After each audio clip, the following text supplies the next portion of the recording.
ꯃꯌꯥꯝꯕꯨ ꯈꯨꯔꯨꯝꯖꯔꯤ ꯏꯂꯤꯠ ꯇꯤꯚꯤꯅ ꯂꯦꯞꯇꯅ ꯃꯤꯌꯥꯝꯗ ꯁꯟꯗꯣꯛꯆꯗꯨꯅ ꯂꯥꯛꯄ ꯉꯁꯤ ꯐꯥꯎꯕꯗ ꯃꯩꯇꯩ ꯐꯨꯔꯨꯞꯄꯨ ꯍꯤꯡꯀꯠꯅꯕ ꯂꯦꯞꯄ ꯂꯩꯇꯅ ꯍꯣꯠꯅꯗꯨꯅ ꯂꯥꯛꯄ ꯑꯃꯗꯤ ꯃꯩꯇꯩ ꯂꯥꯏꯅꯤꯡꯒꯤ ꯆꯠꯆꯔꯒ ꯃꯇꯧ ꯀꯔꯝꯅ ꯇꯁꯦꯡꯅ ꯃꯩꯇꯩ ꯂꯥꯏꯅꯤꯡ ꯆꯠꯀꯗꯒꯦ ꯑꯃꯗꯤ ꯅꯤꯇꯤ ꯅꯤꯌꯣꯝ ꯆꯨꯝꯅ ꯃꯩꯇꯩ ꯂꯥꯏꯅꯤꯡ ꯆꯠꯀꯗꯕꯁꯤꯡꯒꯤ ꯑꯣꯏꯅ ꯄꯥꯎꯇꯥꯛ ꯄꯤꯕ ꯑꯃꯗꯤ ꯋꯥꯔꯤ ꯋꯥꯇꯥꯏ ꯁꯥꯟꯅꯔꯒ ꯈꯟꯅ ꯅꯩꯅꯕ ꯑꯩꯈꯣꯏꯒꯤ ꯄꯟꯊꯧꯅ ꯂꯦꯞꯄ ꯂꯩꯇꯅ ꯃꯤꯌꯥꯝꯗ ꯇꯥꯛꯄꯤꯕ ꯑꯃꯗꯤ ꯄꯥꯎꯖꯦꯜ ꯄꯤꯕꯤꯕ ꯀꯌꯥ ꯑꯃꯒꯤ episode ꯂꯦꯞꯇꯅ ꯁꯟꯗꯣꯛꯆꯔꯛꯄꯒꯤ ꯃꯈꯥ ꯆꯠꯊꯔꯛꯄ ꯉꯁꯤꯁꯨ ꯑꯃꯨꯛ ꯃꯤꯌꯥꯝꯗ ꯄꯨꯗꯨꯅ ꯂꯥꯛꯆꯔꯤ ꯉꯁꯤꯒꯤ episode ꯑꯁꯤꯗ ꯑꯩꯈꯣꯏꯒꯤ ꯑꯣꯏꯔꯛꯂꯤꯕ ꯃꯥꯂꯦꯝꯁꯤꯗ ꯑꯣꯏꯔꯛꯂꯤꯕ ꯐꯤꯕꯝ ꯑꯃꯗꯤ ꯃꯩꯇꯩ ꯂꯥꯏꯅꯤꯡ ꯆꯠꯄ ꯃꯇꯝꯗ ꯃꯇꯧ ꯀꯔꯝꯅ ꯇꯁꯦꯡꯅ ꯃꯩꯇꯩ ꯂꯥꯏꯅꯤꯡ ꯆꯠꯀꯗꯒꯦ ꯑꯃꯗꯤ ꯃꯩꯇꯩ ꯑꯃ ꯑꯣꯏꯅ ꯀꯔꯤ ꯇꯧꯒꯗꯒꯦ ꯑꯃꯗꯤ ꯀꯔꯤ ꯊꯧꯗꯥꯡ ꯂꯧꯒꯗꯒꯦ ꯍꯥꯏꯕꯒꯤ ꯃꯇꯥꯡꯗ ꯉꯁꯤꯁꯨ ꯑꯃꯨꯛ ꯄꯟꯊꯧꯒ ꯎꯅꯖꯕꯒꯤ ꯇꯥꯟꯖꯥ ꯑꯗꯨ ꯂꯧꯖꯒꯦ ꯃꯤꯌꯥꯝ ꯄꯨꯟꯅ ꯃꯤꯠꯌꯦꯡ ꯇꯥꯃꯤꯟꯅꯁꯤ ꯄꯟꯊꯧ ꯉꯁꯤꯒꯤ ꯑꯩꯈꯣꯏꯒꯤ ꯏꯟꯇꯔꯚ꯭ꯌꯨꯁꯤ ꯍꯧꯖꯗ꯭ꯔꯤꯉꯩ ꯃꯃꯥꯡꯗ ꯄꯟꯊꯧꯅ ꯃꯤꯌꯥꯝꯗ ꯊꯧꯖꯥꯜ ꯄꯤꯅꯕꯤꯌꯨ ꯄꯟꯊꯧ ꯉꯁꯤꯒꯤ ꯀꯣꯔꯧ ꯅꯣꯡꯖꯥ ꯑꯁꯤꯒꯤ ꯌꯥꯏꯐꯕꯒꯤ ꯃꯅꯨꯡ ꯆꯜꯂꯒ ꯂꯥꯡꯕꯜ ꯊꯥꯒꯤ ꯊꯥꯆꯠ ꯃꯅꯨꯡ ꯑꯣꯏꯅ ꯑꯍꯤꯡꯕ ꯃꯤꯑꯣꯏꯕꯒ ꯂꯩꯈꯤꯗ꯭ꯔꯕ ꯊꯋꯥꯏꯁꯤꯡꯒ ꯄꯧꯁꯥꯅꯕ ꯃꯇꯝ ꯂꯥꯡꯕꯜ ꯂꯨꯛꯂꯦꯟ ꯀꯠꯄ ꯂꯥꯡꯕꯜ ꯍꯩꯁꯣꯏ ꯂꯩꯁꯣꯏ ꯀꯠꯄ ꯄꯥꯔꯤ ꯄꯨꯔꯤ ꯅꯤꯡꯁꯤꯡꯕꯒꯤ ꯂꯥꯡꯕꯟ ꯊꯥꯆꯠꯁꯤꯒꯤ ꯃꯅꯨꯡꯗ ꯃꯤꯑꯣꯏꯕ ꯀꯧꯕ ꯌꯨꯝꯊꯣꯡ ꯈꯨꯗꯤꯡꯒꯤ ꯑꯣꯏꯅ ꯇꯥꯏꯕꯪ ꯃꯤꯕꯨ ꯅꯨꯡꯉꯥꯏꯕ ꯌꯥꯏꯐꯕ ꯑꯣꯏꯁꯤ ꯑꯍꯤꯡꯕ ꯑꯃ ꯑꯣꯏꯅ ꯑꯍꯤꯡꯕ ꯑꯩꯈꯣꯏꯅ ꯂꯩꯈꯤꯗ꯭ꯔꯕ ꯄꯨꯝꯅꯃꯛꯀꯤ ꯀꯠꯂꯤꯕ ꯁꯨꯃꯥꯏꯅ ꯃꯇꯝ ꯄꯨꯝꯅꯃꯛꯇ ꯑꯍꯤꯡꯕ ꯑꯣꯏꯁꯤ ꯑꯍꯤꯡꯕ ꯑꯣꯏꯕ ꯃꯇꯝꯗ ꯁꯤꯗꯕꯁꯨ ꯑꯣꯏꯁꯤ ꯅꯥꯗꯕꯁꯨ ꯑꯣꯏꯁꯤ ꯑꯋꯥꯠꯄꯁꯨ ꯂꯩꯇꯕ ꯑꯣꯏꯁꯤ ꯆꯠꯂꯤꯕ ꯈꯣꯡꯆꯠꯁꯤꯒꯤ ꯄꯨꯟꯁꯤꯒꯤ ꯂꯝꯕꯤꯒꯤ ꯇꯥꯡꯀꯛ ꯇꯥꯡꯀꯛ ꯈꯨꯗꯤꯡꯃꯛꯇ ꯃꯍꯧꯁꯥ ꯂꯥꯏ ꯍꯥꯛꯇꯛꯀꯤ ꯂꯩꯁꯦꯝꯂꯣꯟꯒ ꯏꯁꯤꯡ ꯆꯥꯎꯕ ꯀꯌꯥ ꯅꯣꯡꯂꯩ ꯅꯨꯡꯁꯤꯠ ꯀꯌꯥ ꯑꯈꯥ ꯑꯔꯥꯎ ꯀꯌꯥ ꯃꯩꯍꯧ ꯂꯥꯡꯄꯣꯛ ꯀꯌꯥ ꯄꯨꯝꯅꯃꯛꯇꯣ ꯑꯩꯈꯣꯏꯒꯤ ꯂꯥꯏꯕꯛꯁꯤꯗ ꯇꯝꯂꯕꯅꯤꯅ ꯄꯨꯝꯅꯃꯛꯁꯤꯡ ꯑꯗꯨꯗꯒꯤ ꯅꯥꯟꯊꯣꯔꯛꯑꯒ ꯊꯩꯗꯣꯛꯑꯒ ꯆꯠꯂꯒ ꯋꯥꯔꯤꯔꯣꯜ ꯄꯨꯝꯅꯃꯛꯀꯤ ꯃꯄꯨꯡ ꯑꯣꯏꯕ ꯋꯥꯔꯤ ꯈꯪꯕ ꯃꯤ ꯃꯄꯣꯛ ꯂꯥꯏꯄꯣꯛ ꯍꯥꯏꯕꯗꯣ ꯑꯩꯈꯣꯏ ꯑꯣꯏꯃꯤꯟꯅꯁꯤ ꯃꯁꯤꯒꯤ ꯃꯇꯨꯡ ꯇꯥꯔꯛꯄꯗ ꯃꯥꯂꯦꯝ ꯇꯥꯏꯕꯪ ꯄꯥꯟꯗ ꯂꯩꯕꯤꯔꯤꯕ ꯄꯂꯦꯝ ꯁꯛꯄꯤ ꯄꯟꯊꯧ ꯁꯛꯄ ꯏꯆꯥ ꯅꯤꯉꯣꯜ ꯄꯤꯕꯥꯁꯦ ꯅꯨꯡꯉꯥꯏ ꯌꯥꯏꯐꯕ ꯑꯣꯏꯔꯁꯤ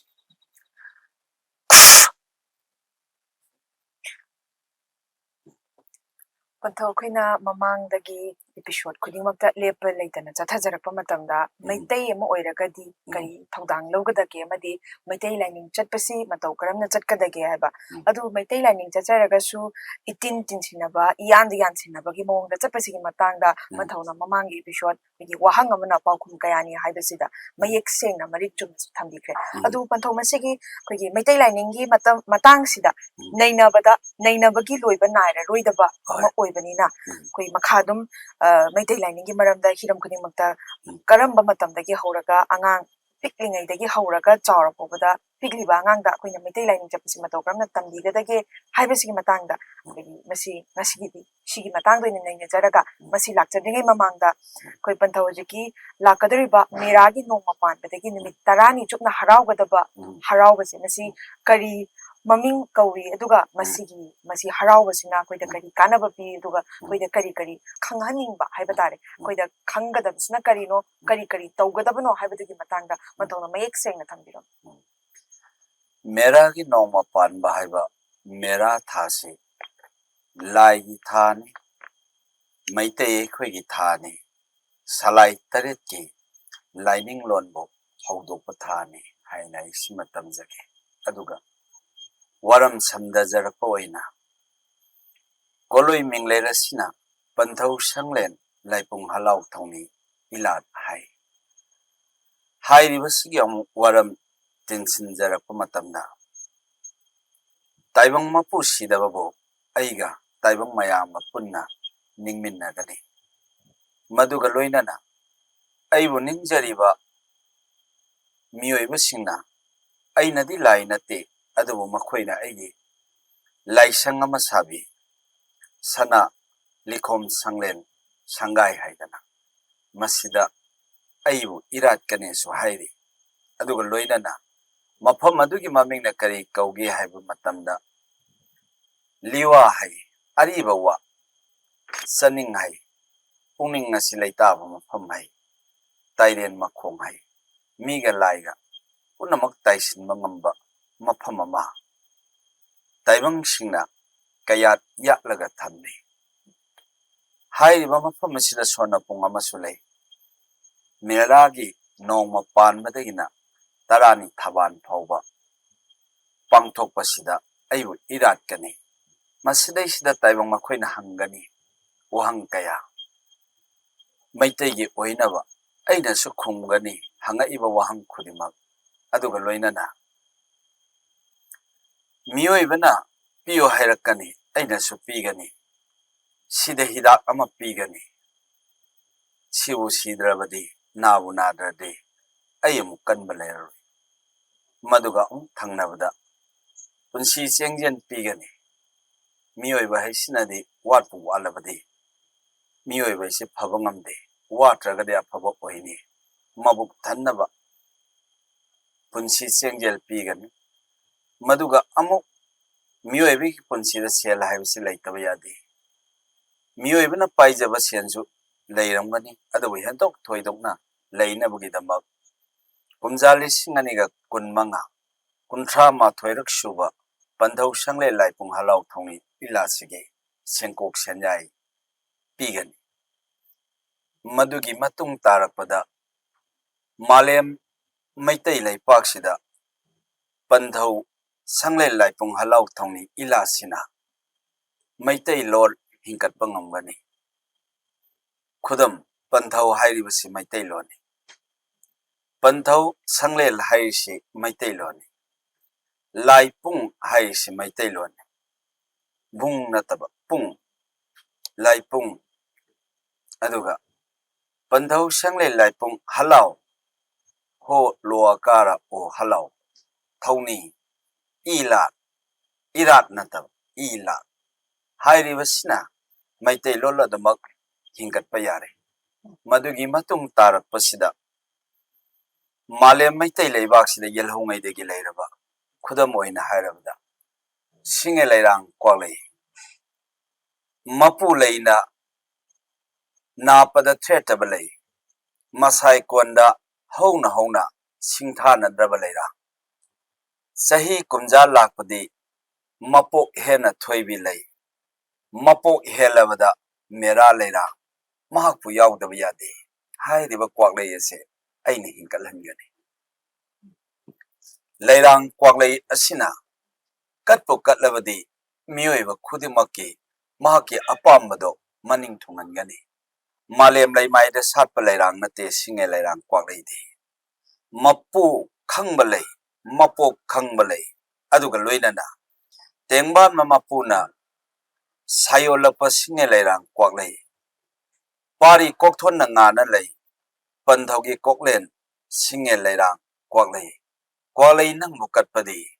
ꯄꯥꯈꯪ ꯂꯩꯁꯥ ꯑꯣꯏꯔꯁꯨ ꯄꯂꯦꯝ ꯄꯟꯊꯧꯕꯨ ꯑꯣꯏꯔꯕꯁꯨ ꯅꯋꯥ ꯑꯉꯥꯡꯕꯨ ꯑꯣꯏꯔꯕꯁꯨ ꯃꯦꯔꯥ ꯀ꯭ꯋꯥꯛꯂꯩ ꯀꯠꯄꯅ ꯅꯅꯤꯡ ꯊꯨꯡꯕ ꯑꯣꯏꯖꯧ ꯑꯁꯨꯝꯅ ꯀ꯭ꯋꯥꯛꯂꯩ ꯃꯍꯥꯛꯁꯦ ꯑꯩꯅ ꯍꯤꯡꯀꯠꯍꯟꯒꯅꯤ ꯂꯩꯕꯥꯛꯀꯤ ꯁꯥꯕ ꯃꯩꯇꯩꯒꯤ ꯌꯦꯜꯍꯧꯉꯩꯒꯤ ꯆꯐꯨ ꯍꯤꯡꯀꯠꯍꯟꯒꯅꯤ ꯄꯌꯥꯅ ꯁꯥꯕ ꯄꯣꯂꯥꯡ ꯄꯌꯥꯒꯤ ꯄꯣꯠꯂꯝ ꯈꯨꯗꯤꯡꯃꯛ ꯍꯤꯡꯀꯠꯍꯟꯒꯅꯤ ꯃꯥꯂꯦꯝꯁꯤꯗ ꯂꯩꯔꯤꯕ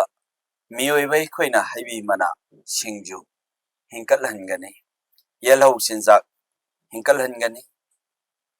ꯌꯦꯜꯍꯧ ꯉꯥ ꯍꯤꯡꯀꯠꯍꯟꯒꯅꯤ ꯌꯦꯜꯍꯧ ꯆꯦꯡ ꯐꯧ ꯍꯤꯡꯀꯠꯍꯟꯒꯅꯤ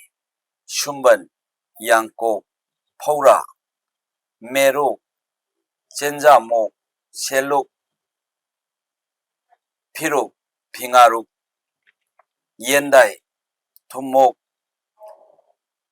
ꯂꯩꯔꯤꯕ ꯄꯣꯂꯥꯡ ꯐꯧꯗꯥꯡ ꯊꯨꯝꯃꯣꯛ ꯁꯪꯄꯥꯏ ꯂꯥꯏꯇꯪ ꯂꯤꯈꯥꯏ ꯄꯨꯝꯅꯃꯛꯁꯦ ꯍꯤꯡꯀꯠꯍꯟꯒꯅꯤ ꯁꯤꯡꯈꯟ 8 ꯍꯤꯡꯀꯠꯍꯟꯒꯅꯤ ꯉꯥꯔꯝ 8 ꯍꯤꯡꯀꯠꯍꯟꯒꯅꯤ ꯏꯍꯣꯡꯒꯤ ꯐꯤꯗ ꯊꯝꯕꯥꯜ ꯂꯩꯈꯣꯛ ꯂꯥꯏ ꯍꯔꯥꯎꯐꯤ ꯂꯩꯇꯦꯡꯗ ꯁꯅꯥꯗ ꯂꯨꯄꯥꯗ ꯃꯔꯩ ꯉꯥꯡꯒꯣꯏ ꯁꯟꯗ꯭ꯔꯦꯝꯕꯤ ꯂꯣꯏꯅꯅ ꯈꯨꯖꯤ ꯄꯨꯡꯆꯥꯎꯕꯤ ꯂꯩꯔꯤꯕ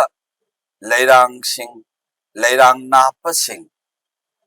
ꯄꯨꯝꯅꯃꯛ ꯍꯤꯡꯀꯠꯍꯟꯒꯅꯤ ꯃꯗꯨꯒꯤ ꯃꯇꯨꯡ ꯇꯥꯕꯗ ꯑꯩꯈꯣꯏ ꯃꯔꯩ ꯄꯨꯄꯥꯅꯤ ꯀꯥꯏꯐꯗ꯭ꯔꯦ ꯍꯥꯏꯅ ꯇꯥꯛꯀꯅꯤ ꯅꯥꯃꯇ ꯁꯤꯒꯅꯨ ꯍꯥꯏꯅ ꯑꯩꯅ ꯇꯥꯛꯀꯅꯤ ꯃꯗꯨꯒ ꯂꯣꯏꯅꯅ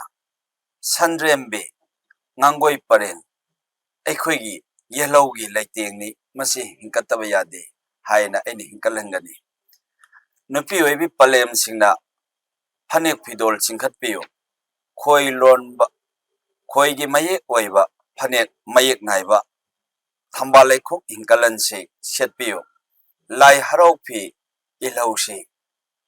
ꯁꯅꯥꯅ ꯃꯌꯨꯝ ꯆꯠꯂꯒ ꯂꯨꯄꯥꯅ ꯈ꯭ꯋꯥꯡꯊꯦꯡ ꯅꯥꯏꯅꯃꯛ ꯁꯥꯔꯒꯁꯨ ꯂꯥꯏ ꯍꯔꯥꯎꯐꯤꯕꯨ ꯍꯦꯟꯕ ꯐꯤ ꯂꯩꯇꯦ ꯆꯍꯤ ꯑꯃꯒꯤ ꯃꯅꯨꯡꯗ ꯅꯤꯡꯉꯣꯜ ꯑꯣꯏꯕꯤꯁꯤꯡ ꯑꯃꯁꯨꯡ ꯄꯂꯦꯝ ꯁꯛꯄꯤꯁꯤꯡꯅ ꯂꯥꯏ ꯍꯔꯥꯎꯐꯤꯕꯨ ꯏꯟꯗꯕ ꯌꯥꯗꯦ ꯑꯇꯩ ꯐꯤꯌꯥꯟ ꯐꯅꯃꯛ ꯂꯥꯛꯇꯨꯅꯁꯨ ꯂꯥꯏ ꯍꯔꯥꯎꯐꯤ ꯍꯥꯏꯁꯤꯅꯤ ꯂꯥꯏꯅ ꯍꯔꯥꯎꯕ ꯐꯤ ꯍꯥꯏꯔꯤꯁꯤ ꯃꯤꯑꯣꯏꯕꯅ ꯁꯦꯠꯄꯅ ꯃꯅꯤꯡ ꯏꯜꯍꯧꯕꯅ ꯃꯅꯤꯡ ꯊꯨꯡꯍꯧꯒꯅꯤ ꯊꯝꯕꯥꯜ ꯂꯩꯈꯣꯛ ꯁꯦꯠꯄꯅ ꯅꯨꯡꯉꯥꯏꯕ ꯃꯁꯛ ꯇꯥꯛꯀꯅꯤ ꯌꯦꯜꯍꯧ ꯐꯅꯦꯛ ꯀꯨꯝꯖꯤꯡꯕꯤ ꯃꯄꯥꯜ ꯂꯣꯟꯗꯕ ꯀꯨꯝꯖꯤꯡꯕꯤꯗ ꯃꯄꯥꯜ ꯂꯣꯟꯕ ꯀꯤꯅꯥꯔꯒꯤ ꯁꯔꯨꯛ ꯌꯥꯎꯗꯕ ꯑꯁꯤꯒꯨꯝꯕ ꯍꯤꯡꯀꯠꯍꯟꯒꯅꯤ ꯁꯤꯒ ꯂꯣꯏꯅꯅ ꯄꯂꯦꯝ ꯁꯝꯕꯨꯟꯗꯤ ꯁꯝꯖꯤ ꯅꯥꯟꯊꯣꯛꯍꯩꯗꯦ ꯁꯝꯖꯤ ꯃꯃꯩ ꯂꯣꯠꯀꯗꯕꯅꯤ ꯄꯂꯦꯝꯁꯤꯡꯒꯤ ꯍꯥꯏꯅ ꯑꯩꯅ ꯇꯥꯛꯀꯅꯤ ꯆꯦꯔꯩ ꯂꯩꯔꯥꯡ ꯊꯦꯠꯂꯣꯏꯁꯤ ꯌꯦꯜꯍꯧ ꯂꯩꯔꯥꯡ ꯑꯍꯤꯡꯕꯕꯨ ꯅꯥꯆꯣꯝ ꯁꯦꯝꯃꯒ ꯊꯦꯠꯁꯤ ꯅꯤꯡꯉꯣꯜꯒꯤ ꯅꯥꯞꯄꯗ ꯊꯦꯠꯁꯤ ꯄꯂꯦꯝꯒꯤ ꯅꯥꯞꯄꯗ ꯆꯤꯟꯁꯤ ꯆꯤꯟꯕ ꯇꯥꯔꯒꯗꯤ ꯑꯗꯨꯕꯨ ꯄꯂꯦꯝ ꯁꯛꯄꯤꯒꯤ ꯂꯩꯔꯥꯡ ꯍꯦꯛ ꯆꯤꯟꯐꯝꯗꯤ ꯁꯝꯕꯨꯟꯗ ꯊꯦꯠꯀꯗꯕꯅꯤ ꯍꯥꯏꯕ ꯇꯥꯛꯀꯅꯤ ꯄꯤꯕꯥ ꯑꯃꯁꯨꯡ ꯄꯟꯊꯧ ꯁꯛꯄꯅ ꯁꯤꯡꯉꯦ ꯂꯩꯔꯥꯡ ꯃꯥꯕꯨ ꯆꯤꯟꯕꯗꯤ ꯑꯁꯨꯝꯅ ꯂꯩꯈꯣꯛ ꯑꯣꯟꯊꯣꯛꯑꯒ ꯆꯤꯟꯒꯅꯤ ꯍꯥꯏꯗꯅ ꯂꯩꯔꯥꯡ ꯆꯤꯟꯕꯒꯤ ꯍꯤꯡꯀꯠꯍꯟꯒꯅꯤ ꯅꯤꯡꯉꯣꯜ ꯑꯣꯏꯕꯤꯁꯤꯡ ꯄꯂꯦꯝ ꯑꯣꯏꯕꯤꯁꯤꯡꯅ ꯊꯦꯠꯄꯗ ꯑꯁꯨꯝꯅ ꯑꯣꯏꯔꯣꯝꯗ ꯊꯦꯠꯀꯅꯤ ꯇꯥꯛꯀꯅꯤ ꯃꯗꯨꯒ ꯂꯣꯏꯅꯅ ꯁꯝꯕꯨꯟꯗ ꯊꯦꯠꯂꯕꯁꯨ ꯑꯁꯨꯝꯅ ꯊꯦꯠꯂꯣ ꯍꯥꯏꯗꯅ ꯑꯩꯅ ꯇꯥꯛꯀꯅꯤ ꯁꯝꯕꯨꯜ ꯂꯩꯔꯥꯡ ꯋꯥꯔꯤ ꯑꯁꯤꯒ ꯂꯣꯏꯅꯅ ꯃꯥꯂꯦꯝ ꯂꯩꯁꯥꯕꯨ ꯂꯥꯏꯗ ꯀꯠꯂꯤ ꯍꯥꯏꯕꯁꯨ ꯇꯥꯛꯀꯅꯤ ꯁꯅꯥ ꯂꯨꯄꯥ ꯀꯠꯀꯅꯤ ꯁꯅꯥ ꯀꯣꯟꯌꯥꯏ ꯂꯨꯄꯥ ꯀꯣꯟꯌꯥꯏ ꯍꯥꯏꯗꯅ ꯃꯃꯤꯡꯇꯒꯤ ꯋꯥꯔꯤꯗꯣ ꯄꯥꯡꯊꯣꯛꯏꯁꯤ ꯌꯨꯝ ꯑꯃ ꯂꯩꯕ ꯇꯥꯔꯒꯗꯤ ꯌꯨꯝꯒꯤ ꯎꯔꯦꯞ ꯍꯨꯟꯕ ꯃꯇꯝꯗ ꯁꯅꯥ ꯑꯁꯦꯡꯕ ꯃꯆꯦꯠ ꯆꯅꯤꯡ ꯇꯪꯈꯥꯏ ꯑꯃꯇ ꯑꯣꯏꯔꯁꯨ ꯂꯨꯄꯥ ꯇꯪꯈꯥꯏ ꯑꯃꯇ ꯑꯣꯏꯔꯁꯨ ꯍꯥꯞꯄꯤꯌꯨ ꯍꯥꯏꯕꯅꯆꯤꯡꯕ ꯃꯩꯇꯩꯒꯤ ꯆꯥꯛꯆꯥꯗ ꯎꯇꯤ ꯀꯥꯡꯁꯣꯏ ꯏꯔꯣꯝꯕ ꯂꯐꯨꯅꯆꯤꯡꯕ ꯂꯦꯝꯂꯩ ꯉꯥꯅꯆꯤꯡꯕ ꯃꯩꯇꯩꯒꯤ ꯆꯥꯛ ꯑꯦꯟꯁꯥꯡ ꯑꯩ ꯊꯧꯔꯥꯡ ꯇꯧꯗꯨꯅ ꯂꯥꯛꯏꯕ ꯄꯨꯝꯅꯃꯛꯀꯤ ꯆꯤꯟꯗꯝꯅꯕꯒꯤꯗꯃꯛꯇ ꯊꯧꯁꯤꯜ ꯂꯥꯡꯒꯅꯤ ꯃꯩꯇꯩ ꯄꯤꯕꯥꯅ ꯆꯥꯛ ꯊꯣꯡꯍꯟꯒꯅꯤ ꯃꯩꯇꯩ ꯄꯤꯕꯥ ꯆꯥꯛ ꯊꯣꯡꯕꯗ ꯎꯔꯤꯛ ꯂꯨꯀꯨꯟ ꯁꯤꯍꯜꯂꯣꯏ ꯊꯣꯜꯍꯜꯂꯣꯏ ꯑꯗꯨꯒ ꯂꯣꯏꯅꯅ ꯇꯥꯏꯕꯪ ꯐꯧꯗꯥꯡ ꯊꯨꯝꯃꯣꯛ ꯃꯩꯇꯩ ꯊꯨꯝ ꯃꯄꯥꯛ ꯆꯦꯡꯐꯨꯗ ꯆꯦꯡ ꯊꯟꯅ ꯍꯩꯕ ꯏꯃꯨꯡ ꯑꯃꯒꯤ ꯊꯥꯡꯖꯝꯒꯤ ꯀꯥꯇꯤ ꯑꯃꯁꯨꯡ ꯍꯩꯖꯥꯡ ꯊꯥꯡꯖꯧ ꯁꯤꯡꯖꯪ ꯈꯨꯖꯤꯟꯗꯥ ꯁꯉꯥꯏ ꯃꯩꯔꯧ ꯆꯦꯒꯞ ꯆꯥꯛꯈꯨꯝ ꯆꯦꯒꯞ ꯆꯥꯛꯈꯨꯝ ꯁꯨꯝꯆꯤꯠꯅꯆꯤꯡꯕ ꯄꯣꯠꯂꯝ ꯃꯌꯥꯝ ꯑꯃ ꯑꯩꯅ ꯍꯤꯡꯀꯠꯍꯟꯒꯅꯤ ꯃꯩꯇꯩꯒꯤ ꯃꯥꯡꯈ꯭ꯔꯕꯁꯤꯡ ꯏꯅ ꯆꯥꯛꯈꯨꯝ ꯁꯨꯝꯆꯤꯠ ꯑꯣꯏ ꯎꯔꯣꯝ ꯁꯨꯝꯆꯤꯠ ꯌꯥꯡꯒꯦꯟ ꯁꯨꯝꯆꯤꯠ ꯄꯨꯝꯅꯃꯛ ꯍꯤꯡꯀꯠꯍꯟꯒꯅꯤ ꯄꯨꯝꯅꯃꯛꯁꯤꯡ ꯑꯁꯤꯒꯤ ꯃꯅꯨꯡꯗ ꯑꯃꯨꯛꯁꯨ ꯂꯥꯛꯀꯗꯧꯔꯤꯁꯤꯅ ꯁꯤꯈ꯭ꯔꯕ ꯊꯋꯥꯏ ꯃꯌꯥꯝꯕꯨ ꯑꯩꯈꯣꯏꯅ ꯅꯤꯒꯅꯤ ꯌꯥꯏꯐꯅꯕꯒꯤꯗꯃꯛꯇ ꯅꯤꯒꯅꯤ ꯑꯁꯤꯕ ꯊꯋꯥꯏꯕꯨ ꯑꯩꯈꯣꯏꯅ ꯀꯧꯒꯅꯤ ꯂꯥꯏꯅꯤꯡ ꯂꯥꯟꯅ ꯆꯠꯈꯤꯕ ꯈꯨꯗꯤꯡꯃꯛ ꯂꯥꯏꯊꯧ ꯂꯥꯟꯈ꯭ꯔꯕꯁꯤꯡꯕꯨ ꯃꯩꯇꯩ ꯐꯨꯔꯨꯞꯇ ꯍꯟꯖꯜꯂꯛꯂꯣ ꯍꯥꯏꯗꯅ ꯊꯋꯥꯏꯗꯨꯕꯨ ꯀꯧꯒꯅꯤ ꯑꯍꯤꯡꯕ ꯃꯤ ꯂꯩꯔꯤꯕ ꯃꯌꯥꯝꯁꯤꯡ ꯑꯁꯤ ꯑꯃꯅ ꯑꯃꯕꯨ ꯇꯨꯍꯠꯄ ꯅꯝꯖꯥ ꯅꯝꯊꯦꯛꯅꯕ ꯊꯋꯥꯏ ꯎꯁꯤꯠꯅꯗꯕ ꯃꯤꯅꯨꯡꯁꯤ ꯂꯩꯇꯕ ꯈꯪꯅꯕ ꯃꯁꯦꯟ ꯌꯦꯛꯅꯕ ꯆꯥꯅꯕ ꯃꯁꯦꯟ ꯀꯥꯏꯅꯕ ꯐꯠꯇꯕꯒꯤ ꯋꯥꯈꯜꯂꯣꯟ ꯊꯥꯗꯣꯛꯁꯤ ꯅꯨꯄꯤ ꯑꯣꯏꯕꯤ ꯈꯨꯗꯤꯡꯃꯛꯁꯤꯡ ꯑꯁꯤ ꯃꯥꯂꯦꯝ ꯏꯃꯥꯒ ꯄꯥꯈꯛꯅꯤ ꯃꯥꯂꯦꯝꯗ ꯍꯩꯈꯥꯛ ꯍꯩꯔꯨꯃ ꯇꯥꯈꯤꯕꯗ ꯍꯧꯗꯕ ꯂꯩꯇꯦ ꯑꯗꯨꯒꯨꯝꯅ ꯅꯨꯄꯤ ꯑꯣꯏꯕꯤ ꯏꯃꯥꯅ ꯄꯣꯛꯄ ꯃꯆꯥꯅꯤ ꯑꯩꯈꯣꯏꯅ ꯌꯨꯝꯊꯣꯡ ꯈꯨꯗꯤꯡ ꯁꯟꯇꯣꯔꯛꯂꯤꯕ ꯌꯨꯝ ꯃꯁꯤꯡ ꯌꯥꯝꯃꯤꯕ ꯑꯗꯨꯕꯨ ꯃꯥꯂꯦꯝꯒ ꯄꯥꯈꯛ ꯑꯣꯏꯔꯕ ꯅꯨꯄꯤ ꯈꯨꯗꯤꯡꯃꯛꯁꯤꯡ ꯑꯁꯤꯕꯨ ꯑꯩꯈꯣꯏꯅ ꯏꯃꯥꯅꯤ ꯍꯥꯏꯕ ꯃꯤꯡꯊꯣꯜ ꯑꯗꯨ ꯄꯤꯅꯕꯒꯤꯗꯃꯛꯇꯁꯨ ꯑꯩꯅ ꯏꯃꯥꯁꯤꯡꯕꯨ ꯑꯋꯥꯡꯕ ꯊꯥꯛꯇ ꯆꯤꯡꯈꯠꯀꯅꯤ ꯑꯗꯨꯒ ꯂꯣꯏꯅꯅ ꯅꯨꯄꯥ ꯍꯥꯏꯕꯁꯤꯁꯨ ꯏꯄꯥ ꯏꯄꯨ ꯂꯥꯏ ꯑꯣꯟꯈꯤꯕ ꯍꯥꯏꯁꯤ ꯅꯨꯄꯥꯗꯒꯤ ꯑꯣꯟꯕꯅꯤ aduna matam laiba khibikta saja sanai yunai tawgano haidana punamaksing afaba oisi sigaraba matungda miyoi pok loirabadi mahapu kana oigeda sagai dugi apokpa oi nupase aduna sajat kamoisi saksa yuthak kamoisi mi mapok oina poklaba maitai nupadi phamenda phambani wa tupnaba ngambani haidana awangba thakta chingkhatkani angang nawasing laipokni nakhoi khudimangna malem sigi yumnak masing santokpa ngamgani mi masing chauthohanba ngamgani lai koloi minglet hena santokpa ngamgani lauri yumpham pakthok chauthoaga leiramdaba lambi lehlakani ngalamdaba mai ngalakani khunjawrakani leichawrakani haidana angang singi matik mayai hapnabagidamaktashu maham tadanabagidamaktha laithau pangani maduda natana maitaigi lai tengban mamapu laipungthau mapal ima nura taret awang kobro asupa wangbreng khana chauriba marjing thangjing ibudau ibendau khwai ya school khurai wangkai sanathong ngakpa khojang ngakpa lairemba lairembi nongmai lembi wangkai ningthau punglen mapan asugum laya maroi manau taba punamaki hai leisu katlaga sakha su piraga maduga lai koloi meyam semo aina santokani loiba naide lai halau longi thoksilon punamaksingse aduga maitai gi saisak lehauron saisak sakkani aduga lehau pungda ekhoigi yeigani tawdri khongani pena sahangani laipung masak takani aikhoina lai harau pung khudingmakta laisak laisak tugi koloi ming pallaga saisak si haidana aina pau chengani aikhoina mafam khudimakta singula ayoi laining thau haibasida aikhoina lamlen kon badi yumjau lairen bi lai gi koloi haidana lairiba lamdugi laidugi matik mayam mayai dubo aikhoina saitharaga saksi panthaugi laipungdasu lamlen lamdam yang dobi laira khulak tu bonbi haulaima palem ima haidana luang palem panthau lainung nungbirel sathauwa salailen sidaba sanjen sana pakhangba nongdol saimu pijol lairembi nongpok singu thong sheloi lamai jing sida laibiriba salailen sidaba ibudau ibendau hainau pambi oina hauramba sana lai lupa laigi samuaksang oikhiba tharo lairembi mana kolam balamdam loibi singi loksi thenda nunggi lai oina lairamba singu nongpok aharaba malem taibang pan sigi nungai yai pha pibiriba singkai lai di singkai lakpa asumna layam punamak singa sibu aina masak takani laipung masak takpasidi saisak loi thogal chariba laipu thausil pangiba aikhoina madugi laisakse takani laisak taktana lai harauba nachadi aigidamuktadi aduga loinana maitai lon thogal ngamjage haiba wahaina mangjin thagani seba ngamjage mangol oijage haiba wahaina tungoinagani ayambada maitai lon hinkanaba honajagani masigi matung tarakpa matamda lamlen khudingmakta lairiba ima isa sina yoliba polam chairam khudimak yellow polam chairam kabok na chingba kayama lairang ngamo leiduna katkani madugi matung tarakpa matamda lamlel khweri khaidel asi aikhoina khaide laire misdagi ngamok charaga taibang panbai khoi hingakpani angang nawa amana pokpada mahaki ningai nauthemge hairagadi khaide laire mi imada khoiramaga kabok yombidagi kabok leiraga kabok sitharamaga angangi ningai pharai haiba maitaigi laining longi manung chanba khaide laire bibo masak takani masigi matung tarakpada maitai sinsu lehenbiyo ꯅꯣꯡꯃꯩ ꯃꯅꯨꯡꯗ ꯁꯦꯟ ꯊꯣꯛꯄ ꯂꯨꯄꯥ 10 ꯃꯄꯨ ꯑꯣꯏꯍꯟꯕꯤꯌꯨ ꯃꯊꯧ ꯑꯃꯃꯝ ꯄꯥꯜꯍꯟꯕꯤꯌꯨ ꯃꯥꯂꯦꯝ ꯏꯃꯥꯁꯤꯒꯤ ꯇꯝꯄꯥꯛꯁꯤꯗ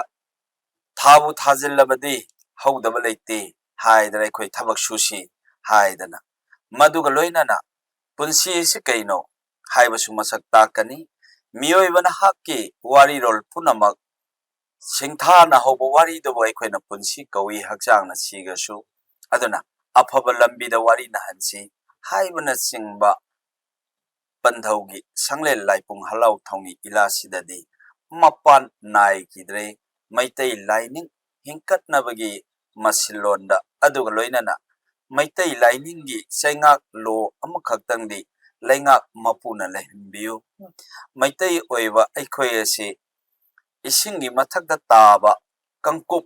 ꯃꯔꯥ ꯌꯥꯎꯗꯕ ꯑꯣꯜꯂꯦ ꯑꯗꯨꯅ ꯃꯎ ꯂꯤꯡꯕ ꯈꯣꯡꯅꯥꯡꯒꯨꯝꯅ ꯃꯎ ꯂꯤꯡꯕ ꯃꯔꯥ ꯆꯦꯠꯄꯗꯗꯤ ꯑꯣꯏꯍꯟꯕꯤꯌꯨ ꯉꯁꯤ ꯉꯥꯡꯖꯔꯝꯕ ꯂꯥꯎꯖꯔꯝꯕ ꯄꯥꯝꯖꯔꯝꯕ ꯃꯩꯇꯩꯒꯤ ꯑꯣꯏꯔꯤꯕ ꯑꯩꯁꯨ ꯆꯍꯤ ꯇꯪꯈꯥꯏ ꯌꯧꯁꯜꯂꯛꯂꯦ ꯁꯤꯈꯤꯕ ꯅꯨꯃꯤꯠꯅ ꯂꯣꯏꯈ꯭ꯔꯒꯅꯤ ꯀꯅꯥꯅ ꯑꯃꯨꯛ ꯂꯥꯎꯕꯤꯍꯧꯒꯅꯤ ꯃꯩꯇꯩꯂꯣꯟꯒꯤ ꯈꯣꯟꯊꯣꯛꯅ ꯅꯣꯡꯃ ꯅꯣꯡꯃꯒꯤ ꯃꯥꯡꯉꯛꯂꯕ ꯃꯩꯇꯩ ꯐꯨꯔꯨꯞꯀꯤ ꯂꯣꯟꯅ ꯅꯣꯡꯃ ꯅꯣꯡꯃꯒꯤ ꯁꯤꯔꯛꯑꯕ ꯃꯇꯝ ꯀꯅꯥꯝꯇꯅ ꯍꯥꯠꯇ꯭ꯔꯁꯨ ꯃꯩꯇꯩ ꯑꯩꯈꯣꯏꯅ ꯍꯥꯠꯇꯅ ꯂꯩꯔꯛꯑꯕ ꯇꯥꯏꯕꯪꯒꯤ ꯑꯉꯥꯡ ꯑꯗꯣ ꯃꯊꯤ ꯐꯥꯏꯔꯦꯍꯦ ꯍꯥꯏꯕ ꯋꯥꯍꯩꯁꯤ ꯃꯁꯤ ꯇꯨꯡꯑꯣꯏꯅꯔꯒ ꯅꯝꯕꯔ 2 ꯑꯉꯥꯡꯗꯣ ꯃꯌꯨꯡ ꯍꯥꯜꯂꯦ ꯍꯥꯏꯕ ꯃꯇꯝꯗ ꯅꯝꯕꯔ 1 ꯍꯥꯏꯅ ꯅꯝꯕꯔ 1 ꯅꯝꯕꯔ 2 ꯍꯥꯏꯗꯅ ꯆꯠꯈ꯭ꯔꯕ ꯃꯇꯝ ꯌꯦꯜꯍꯧ ꯈꯣꯟꯊꯣꯛꯀꯤ ꯃꯩꯇꯩꯂꯣꯟꯅ ꯅꯣꯡꯃ ꯅꯣꯡꯃꯒꯤ ꯁꯤꯗꯔꯛꯑꯕ ꯃꯇꯝꯁꯤꯗ ꯌꯥꯔꯤꯕ ꯃꯈꯩꯗꯤ ꯍꯤꯡꯍꯧꯅꯕꯒꯤꯗꯃꯛꯇ ꯂꯩꯍꯧꯅꯕꯒꯤꯗꯃꯛꯇ ꯂꯣꯟ ꯂꯩꯔꯕꯗꯤ ꯐꯨꯔꯨꯞ ꯂꯩ ꯐꯨꯔꯨꯞ ꯂꯩꯔꯕꯗꯤ ꯂꯥꯏꯅꯤꯡ ꯂꯩ ꯂꯥꯏꯅꯤꯡ ꯂꯩꯔꯕꯗꯤ ꯃꯥꯂꯦꯝ ꯈꯨꯕꯝꯗꯨ ꯂꯩ ꯍꯥꯏꯕꯒꯤꯗꯃꯛꯇ ꯄꯟꯊꯧ ꯁꯪꯂꯦꯟ ꯂꯥꯏꯄꯨꯡ ꯍꯔꯥꯎ ꯊꯧꯅꯤ ꯏꯂꯥ ꯃꯦꯂꯥꯒꯤ ꯅꯣꯡꯃ ꯄꯥꯟꯕꯗꯒꯤꯅ 10 ꯊꯕꯥꯟ ꯐꯥꯎꯕ ꯄꯥꯡꯊꯣꯛꯄꯒꯤ 38ꯔꯛ ꯁꯨꯕꯁꯤ ꯃꯩꯇꯩ ꯍꯤꯡꯀꯠꯅꯕꯅꯤ ꯇꯥꯛꯊꯣꯛꯄꯗꯗꯤ ꯑꯍꯥꯏꯕ ꯑꯩꯅ ꯆꯤꯊ ꯅꯥꯟꯊꯕꯗ ꯃꯉꯥꯏꯔꯦ ꯇꯧꯕꯇꯕꯨ ꯑꯁꯣꯛꯄ ꯋꯥꯍꯩꯗꯗꯤ ꯃꯩꯇꯩ ꯍꯥꯏꯕ ꯐꯨꯔꯨꯞꯁꯤ ꯈꯛꯇꯪꯗꯤ ꯍꯤꯡꯀꯠꯅꯕ ꯂꯥꯏꯅꯤꯡꯊꯧ ꯅꯤꯡꯉꯤ ꯑꯩꯈꯣꯏꯁꯨ ꯃꯩꯇꯩꯅꯤ ꯁꯖꯤꯕꯨ ꯆꯩꯔꯥꯎꯏ ꯅꯣꯡꯃ ꯄꯥꯟꯕꯗꯁꯨ ꯑꯩꯈꯣꯏ ꯃꯩꯇꯩꯅꯤ ꯍꯥꯏꯕ ꯋꯥꯍꯩꯁꯦ ꯃꯩꯇꯩ ꯌꯥꯝꯅ ꯑꯣꯏꯔꯝꯗꯦ ꯆꯤꯟꯒꯤ ꯃꯩꯇꯩꯗꯤ ꯑꯣꯏ ꯊꯕꯛ ꯊꯧꯔꯝ ꯊꯧꯒꯥꯏꯒꯤ ꯃꯩꯇꯩꯅ ꯁꯣꯟꯕꯗꯨꯃꯛꯇꯤ ꯋꯥꯠꯂꯤ ꯂꯥꯏꯕꯛꯇ ꯂꯩꯁꯥ ꯅꯝꯕ ꯃꯁꯤꯡ ꯋꯥꯠꯂꯤ ꯃꯗꯨꯒꯤꯗꯃꯛꯇ ꯃꯩꯇꯩ ꯂꯥꯏꯅꯤꯡꯁꯦ ꯆꯠꯅꯕ ꯃꯩꯇꯩ ꯂꯥꯏꯅꯤꯡꯁꯦ ꯍꯤꯡꯀꯠꯅꯕ ꯃꯩꯇꯩ ꯁꯂꯥꯏ ꯇꯔꯦꯠꯁꯦ ꯃꯩꯇꯩ ꯑꯣꯏꯅꯕ ꯃꯩꯇꯩꯒꯤ ꯃꯦꯔꯥꯒꯤ ꯂꯥꯏꯕꯨ ꯅꯤꯡꯗꯨꯅ ꯊꯧꯅꯤ ꯏꯔꯥꯠ ꯄꯥꯡꯊꯣꯛꯄꯅꯤ ꯂꯩꯄꯥꯛꯁꯨ ꯆꯥꯍꯣꯡ ꯑꯍꯣꯡꯕ ꯑꯣꯏꯁꯤ ꯃꯤꯁꯨ ꯁꯤꯗ ꯅꯥꯗꯕ ꯑꯣꯏꯁꯤ ꯃꯤꯑꯣꯏ ꯈꯨꯗꯤꯡꯃꯛꯇ ꯑꯋꯥꯠ ꯑꯄꯥ ꯂꯩꯇꯕꯁꯨ ꯑꯣꯏꯁꯤ ꯍꯥꯏꯅ ꯂꯦꯡꯁꯤꯟꯕꯤꯔꯛꯑꯣ ꯑꯩꯈꯣꯏ ꯈꯨꯗꯤꯡꯃꯛ ꯊꯧꯒꯜ ꯉꯝꯃꯤꯟꯅꯁꯤ ꯁꯦꯂꯣꯏ ꯂꯃꯥꯏꯁꯤꯡꯁꯤꯗ ꯄꯥꯔꯤ ꯏꯃꯣꯝ ꯑꯩꯈꯣꯏ ꯃꯌꯥꯝ ꯂꯩꯔꯤꯛ ꯂꯩꯔꯥ ꯊꯟꯅ ꯃꯦꯂꯥꯒꯤ ꯅꯣꯡꯃ ꯄꯥꯟꯕꯗꯒꯤ ꯇꯂꯥꯅꯤ ꯄꯥꯟꯕ ꯐꯥꯎꯕ ꯄꯟꯊꯧ ꯁꯪꯂꯦꯟ ꯂꯥꯏꯄꯨꯡ ꯍꯂꯥꯎ ꯊꯧꯅꯤꯁꯦ ꯑꯩꯁꯨ ꯂꯥꯏ ꯅꯤꯡꯒꯦ ꯏꯃꯥ ꯏꯆꯥ ꯃꯌꯥꯝꯁꯨ ꯂꯥꯏ ꯅꯤꯡꯃꯤꯟꯅꯁꯤ ꯂꯦꯡꯁꯤꯟꯕꯤꯔꯛꯁꯤ ꯊꯧꯒꯜ ꯉꯝꯃꯤꯟꯅꯁꯤ ꯄꯟꯊꯧ ꯑꯗꯨꯒ ꯑꯩꯈꯣꯏꯒꯤ ꯃꯩꯇꯩ ꯄꯟꯊꯧꯅꯁꯨ ꯍꯧꯖꯤꯛ ꯃꯇꯦꯛ ꯑꯃ ꯄꯟꯕꯤꯕꯗ ꯌꯥꯎꯕꯤꯈ꯭ꯔꯦ ꯑꯩꯈꯣꯏꯒꯤ ꯃꯩꯇꯩ ꯂꯣꯟꯁꯤꯗ ꯑꯉꯥꯡ ꯃꯆꯥꯗꯒꯤ ꯄꯤꯛꯂꯤꯕ ꯑꯉꯥꯡꯗꯒꯤ ꯍꯧꯔꯒ ꯑꯩꯈꯣꯏꯒꯤ ꯂꯣꯟꯁꯦ ꯏꯪꯂꯤꯁ ꯍꯩꯍꯟꯅꯤꯡꯕꯒꯤ ꯑꯩꯈꯣꯏꯒꯤ ꯂꯣꯟꯁꯨ ꯍꯩꯍꯟꯗꯕ ꯌꯥ ꯈꯪꯍꯟꯗꯕ ꯌꯥꯗꯦ ꯏꯪꯂꯤꯁꯁꯨ ꯈꯪꯍꯟꯗꯕ ꯌꯥꯗꯦ ꯑꯗꯨꯕꯨ ꯑꯌꯥꯝꯕ ꯃꯇꯝꯗ ꯊꯦꯡꯅꯖꯕ ꯃꯇꯝꯗ ꯏꯪꯂꯤꯁ ꯃꯦꯗꯤꯌꯝ ꯁ꯭ꯀꯨꯜꯗ ꯇꯝꯃꯒ ꯏꯪꯂꯤꯁꯁꯦ ꯂꯣꯟꯕ ꯍꯩꯅꯕꯒꯤꯗꯃꯛꯇ ꯌꯥꯝ ꯆꯪꯁꯤꯟꯕ ꯑꯃꯁꯨ ꯎꯕꯒꯨꯝ ꯃꯃꯤ ꯑꯃꯁꯦ ꯁꯤꯒꯤ ꯃꯃꯤꯁꯦ ꯑꯗꯨꯝ ꯎꯕ ꯑꯗꯣ ꯃꯁꯤ ꯄꯟꯊꯧ ꯑꯩꯈꯣꯏꯒꯤ ꯃꯩꯇꯩꯒꯤ ꯔꯣꯝꯗ ꯑꯩꯈꯣꯏꯒꯤ ꯃꯩꯇꯩ ꯂꯥꯏꯅꯤꯡꯁꯤ ꯆꯠꯅꯕ ꯍꯣꯠꯅꯕ ꯃꯇꯝꯗ ꯂꯣꯟꯁꯤꯁꯨ ꯌꯥꯝꯅ ꯃꯔꯨꯑꯣꯏꯕ ꯑꯩꯈꯣꯏꯒꯤ ꯋꯥꯔꯤ ꯁꯥꯟꯅꯕ ꯃꯇꯝꯗ ꯏꯪꯂꯤꯁ ꯂꯣꯜꯂꯒꯗꯤ ꯑꯩꯈꯣꯏꯒꯤ ꯈꯤꯇꯪ ꯅꯨꯡꯉꯥꯏꯇꯕ ꯑꯃ ꯂꯩꯕꯅꯤꯅ ꯃꯁꯤ ꯀꯗꯥꯏꯗꯒꯤ ꯍꯧꯔꯒ ꯁꯣꯏꯔꯛꯈꯤꯕꯅꯣ ꯃꯁꯤ ꯃꯃꯥ ꯃꯄꯥꯅ ꯑꯗꯨꯃꯛ ꯌꯦꯡꯁꯤꯟꯕꯤꯐꯝ ꯊꯣꯛꯄꯅꯤ ꯑꯩꯈꯣꯏꯒꯤ ꯃꯩꯇꯩ ꯂꯣꯟꯁꯨ ꯇꯝꯕꯤꯁꯤ ꯏꯪꯂꯤꯁꯇꯨꯁꯨ ꯑꯗꯨꯝ ꯇꯝꯕꯤꯁꯤ ꯑꯗꯨꯕꯨ ꯑꯩꯈꯣꯏꯒꯤ ꯍꯧꯔꯛꯂꯤꯕ ꯑꯉꯥꯡꯁꯤꯡꯗꯗꯤ ꯃꯩꯇꯩꯒꯤ ꯏꯁꯥꯒꯤ ꯂꯣꯟꯁꯦ ꯈꯪꯗꯕ ꯀꯌꯥ ꯑꯃ ꯌꯥꯎꯕ ꯁꯤꯖꯤꯟꯅꯕꯗ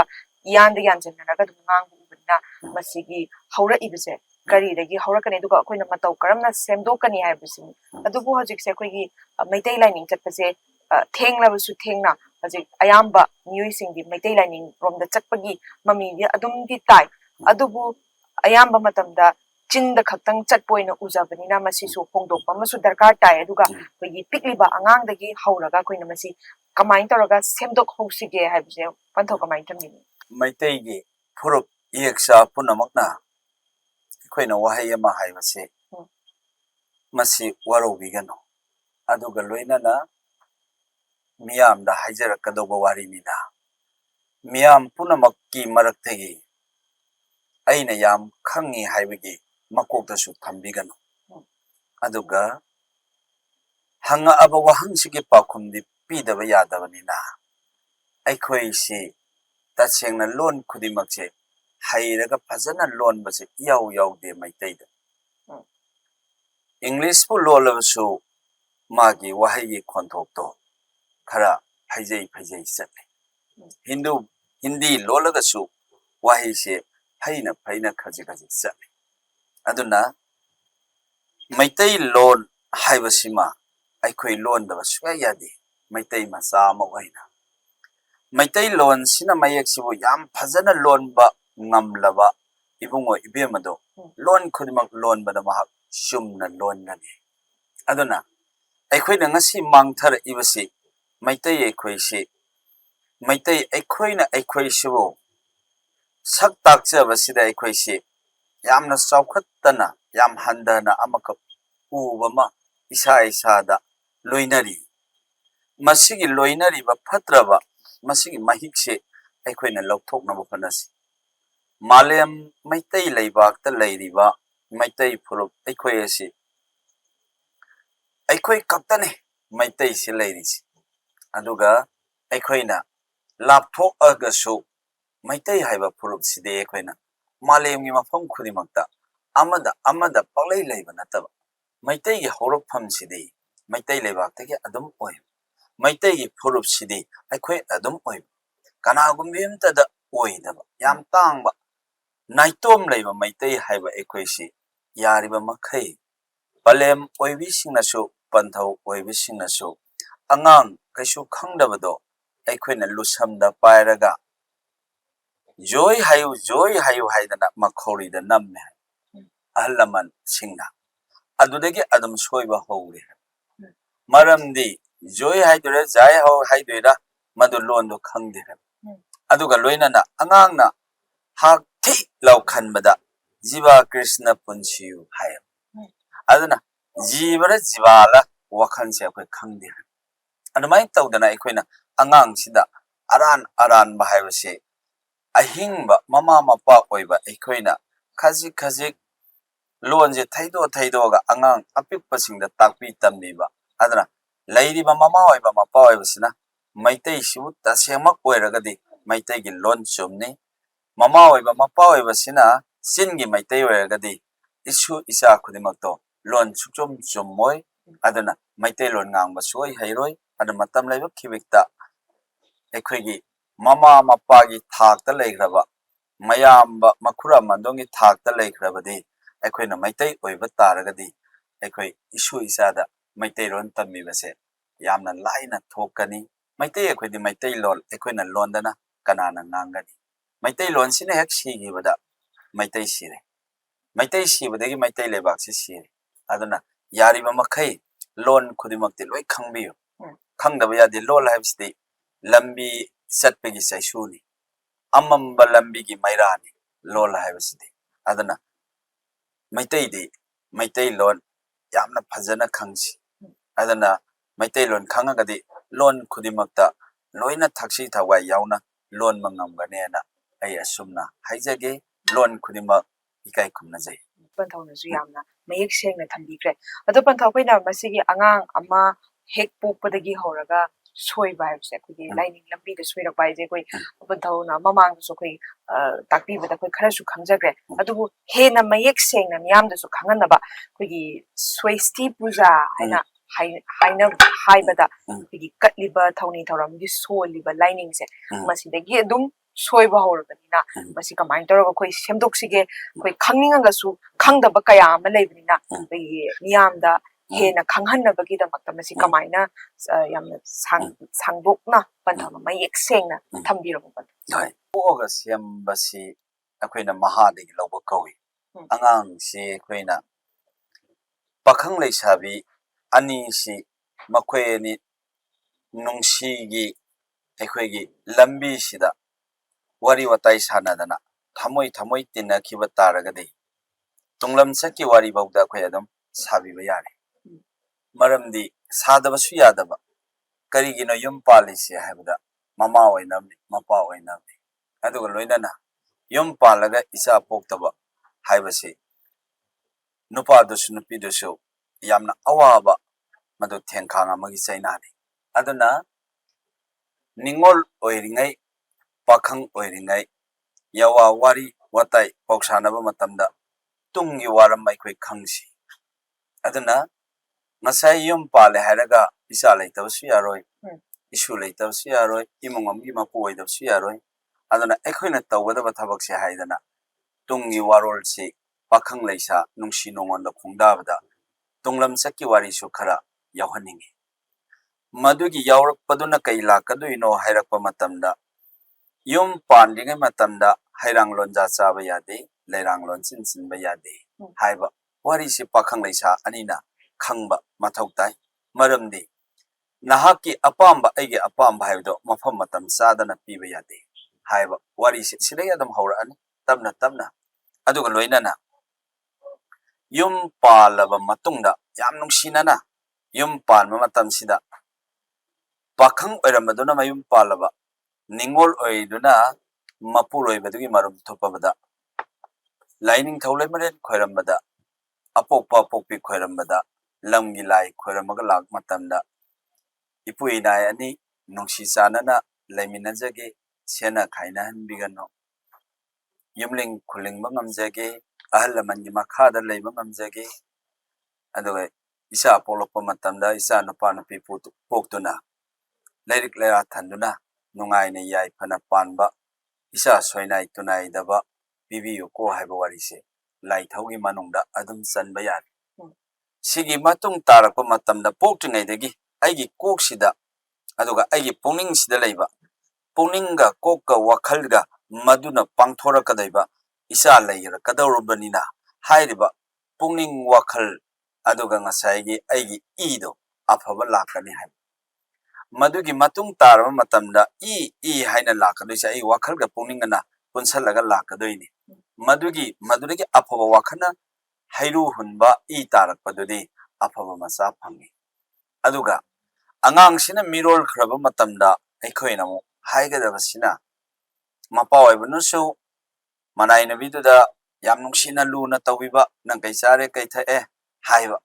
ꯑꯩꯅ ꯅꯪ ꯀꯩ ꯆꯥꯔꯦ ꯀꯩ ꯊꯛꯑꯦ ꯍꯥꯏꯗꯅ ꯃꯅꯥꯏꯅꯕꯤꯗꯨꯗ ꯍꯪꯕꯗꯣ ꯑꯉꯥꯡꯗꯨꯅ ꯇꯥꯔꯝꯗꯣꯏꯅꯤ ꯍꯥꯏꯕ ꯑꯗꯨꯒ ꯂꯣꯏꯅꯅ ꯉꯁꯥꯏ ꯃꯅꯥꯏꯅꯕꯤꯅꯁꯨ ꯃꯄꯨꯔꯣꯏꯕ ꯌꯥꯊꯪꯗꯨꯗ ꯑꯩ ꯁꯤꯃ ꯆꯥꯅꯤꯡꯉꯤ ꯁꯤꯃꯗꯤ ꯆꯥꯔꯦ ꯍꯥꯏꯕ ꯈꯣꯜ ꯑꯏꯪꯕ ꯑꯇꯞꯄꯁꯦ ꯑꯉꯥꯡꯗꯨꯅ ꯇꯥꯗꯣꯏꯅꯤ ꯍꯥꯏꯕ ꯑꯗꯒꯤ ꯑꯗꯨꯒꯤ ꯃꯇꯨꯡꯗ ꯃꯃꯥ ꯑꯣꯏꯕꯤꯁꯤꯅ ꯃꯄꯥ ꯑꯣꯏꯕꯁꯤꯅ ꯍꯨꯔꯥꯟ ꯆꯤꯟꯊꯤꯒꯤ ꯊꯕꯛꯁꯦ ꯑꯃꯠꯇ ꯇꯧꯗꯕ ꯑꯗꯨꯒ ꯆꯥꯅꯤꯡꯕꯗꯣ ꯐꯣꯡꯅ ꯑꯗꯨꯝ ꯆꯥꯕ ꯑꯄꯥꯝꯕ ꯑꯃ ꯂꯩꯕꯗ ꯄꯥꯝꯃꯤ ꯑꯗꯨꯝ ꯍꯥꯏꯕ ꯉꯁꯥꯏꯒꯤ ꯊꯕꯛ ꯏꯪꯈꯥꯡ ꯏꯃꯨꯡꯒꯤ ꯂꯝꯕꯤ ꯀꯨꯞꯅꯣꯝꯅꯆꯤꯡꯕꯁꯦ ꯑꯗꯨꯝ ꯎꯔꯨꯔꯨ ꯂꯩꯔꯒ ꯑꯗꯨꯝ ꯇꯧꯐꯝ ꯊꯣꯛꯄ ꯃꯤ ꯑꯃꯒꯤ ꯑꯗꯨꯝ ꯇꯧꯕ ꯋꯥꯔꯕꯁꯨ ꯑꯩꯒꯤ ꯋꯥꯐꯝ ꯊꯣꯛꯄꯅꯤꯗ ꯇꯥꯏꯕꯪ ꯃꯤ ꯑꯣꯏꯅ ꯄꯣꯛꯑꯒꯕꯨ ꯀꯩꯗꯧ ꯋꯥꯔꯣꯏꯗꯣꯏꯅꯣꯅ ꯑꯗꯨꯝ ꯑꯋꯥꯕꯗ ꯄꯦꯟꯊꯣꯛꯄ ꯉꯝꯕ ꯑꯗꯨꯒ ꯂꯣꯏꯅꯅ ꯑꯍꯜ ꯂꯃꯟꯅ ꯆꯩꯔꯛꯑꯕꯁꯨ ꯑꯗꯨꯝ ꯑꯍꯜ ꯂꯃꯟꯅ ꯆꯩꯕꯁꯦ ꯈꯔ ꯇꯥ ꯑꯗꯩ ꯈꯔ ꯂꯧ ꯁꯨꯃꯥꯏꯅ ꯇꯧꯔꯒ ꯃꯈꯥ ꯊꯥꯕꯅꯤꯗ ꯆꯩꯔꯛꯏꯁꯦ ꯀꯩꯁꯨ ꯀꯥꯏꯗꯦ ꯍꯥꯏꯔꯒ ꯆꯩꯗꯅꯕ ꯂꯝꯕꯤꯗꯣ ꯑꯗꯨꯝ ꯇꯧꯕ ꯄꯦꯟꯊꯣꯛꯄꯁꯦ ꯑꯗꯨꯝ ꯉꯝꯕ ꯑꯗꯨꯒ ꯂꯣꯏꯅꯅ ꯃꯥꯒꯤ ꯇꯥꯡꯀꯛ ꯇꯥꯡꯀꯛꯇ ꯍꯩꯔꯥꯡ ꯐꯖꯕ ꯂꯩꯔꯥꯡ ꯐꯖꯕ ꯁꯥꯒꯩꯒꯤ ꯏꯄꯥ ꯏꯄꯨꯕꯗ ꯀꯠꯄ ꯂꯥꯏꯅꯤꯡꯊꯧ ꯂꯩꯃꯔꯦꯟꯗꯁꯨ ꯆꯦꯡ ꯍꯩꯕ ꯑꯗꯒꯤꯗꯤ ꯍꯩꯔꯥꯡ ꯐꯖꯕ ꯀꯠꯄ ꯂꯩꯔꯥꯡꯗꯤ ꯀꯠꯄꯤꯒꯅꯨ ꯂꯥꯏꯅꯤꯡꯊꯧ ꯂꯩꯃꯔꯦꯟꯗꯗꯤ ꯏꯁꯤꯡ ꯆꯥꯐꯨ ꯑꯊꯟꯕ ꯑꯃ ꯀꯠꯆꯕ ꯃꯆꯥ ꯑꯗꯨꯒ ꯑꯊꯦꯝ ꯄꯣꯠ ꯍꯦꯛ ꯀꯠꯄ ꯆꯦꯡ ꯍꯦꯛ ꯍꯩꯕ ꯑꯗꯨꯒ ꯏꯆꯥꯗ ꯇꯦꯛꯇ ꯀꯥꯏꯗꯕꯗ ꯑꯣꯏꯍꯟꯕꯤꯌꯨ ꯃꯄꯥꯁꯨ ꯁꯦꯟꯅ ꯈꯥꯏꯅꯍꯟꯕꯤꯅꯨ ꯃꯃꯥꯁꯨ ꯁꯦꯟꯅ ꯈꯥꯏꯅꯍꯟꯕꯤꯅꯨ ꯑꯩꯒꯤ ꯏꯆꯥꯁꯤ ꯂꯥꯛꯄꯗꯒꯤ ꯃꯄꯨ ꯃꯕꯦꯟ ꯁꯦꯟꯅ ꯈꯥꯏꯅꯕꯁꯨ ꯇꯧꯍꯟꯕꯤꯅꯨ ꯑꯗꯨꯒ ꯄꯨꯛꯅꯨꯡꯗ ꯂꯩꯕ ꯏꯆꯥꯁꯦ ꯀꯩꯁꯨ ꯈꯪꯖꯕ ꯅꯠꯇꯦ ꯃꯥꯗꯤ ꯁꯣꯏꯅꯥꯏ ꯇꯨꯅꯥꯏꯍꯟꯕꯤꯅꯨꯀꯣ ꯍꯥꯏꯗꯅ ꯁꯨꯃꯥꯏꯅ ꯅꯨꯡꯁꯤꯕꯩ ꯋꯥꯔꯤ ꯑꯗꯨ ꯂꯣꯏꯔꯦ ꯍꯥꯏꯔꯒ ꯑꯃꯨꯛ ꯂꯥꯏꯗ ꯁꯨꯝ ꯈꯣꯏꯔꯝ ꯌꯥꯕꯗꯤ ꯅꯠꯇꯕꯅꯤꯅ ꯑꯉꯥꯡꯒꯤ ꯃꯐꯤ ꯃꯔꯣꯟ ꯍꯌꯦꯡ ꯁꯦꯠꯄꯒꯤ ꯃꯄꯨ ꯃꯕꯦꯟꯅ ꯁꯦꯠꯂꯝꯕ ꯈꯨꯗꯩ ꯑꯃꯜ ꯑꯔꯥꯛ ꯐꯤꯖꯦꯠ ꯐꯤꯒꯥꯏꯁꯤꯡꯗꯣ ꯃꯃꯥꯗꯨꯅ ꯐꯖꯅ ꯁꯨꯗꯣꯛꯄꯤꯕ aduga mama oigadabajuna sudoaga fajana istimai takthokdana aduga fajana thupchalaga maron thambiba hayeng ai isana laga settuini punsi nungsangba kohenbiyo haidana wakhallon adagidi ai haya angang unabagi sena smai tawba adai khupai sena somna smai thamba adai sieng smai thamba ngamulerok smai thamba adai usan thamjanba mekuk thamjanba adagi lairiba aina sangadaba masak mayam singdo waramdo nungai na punsigi lambi sida satlaba satpagi loirakpa matamda ahal amagi pautak adum lawba adagi laifamda lake hairgasu ai mafamda lake so adum lao maramdi karigino haiba matamda aina haini mama ma oiba tarabadi matik saba mama oigadabani mapa ma oirabasu matik saba mapa oigadabani mama mapa afabana masa afaba poe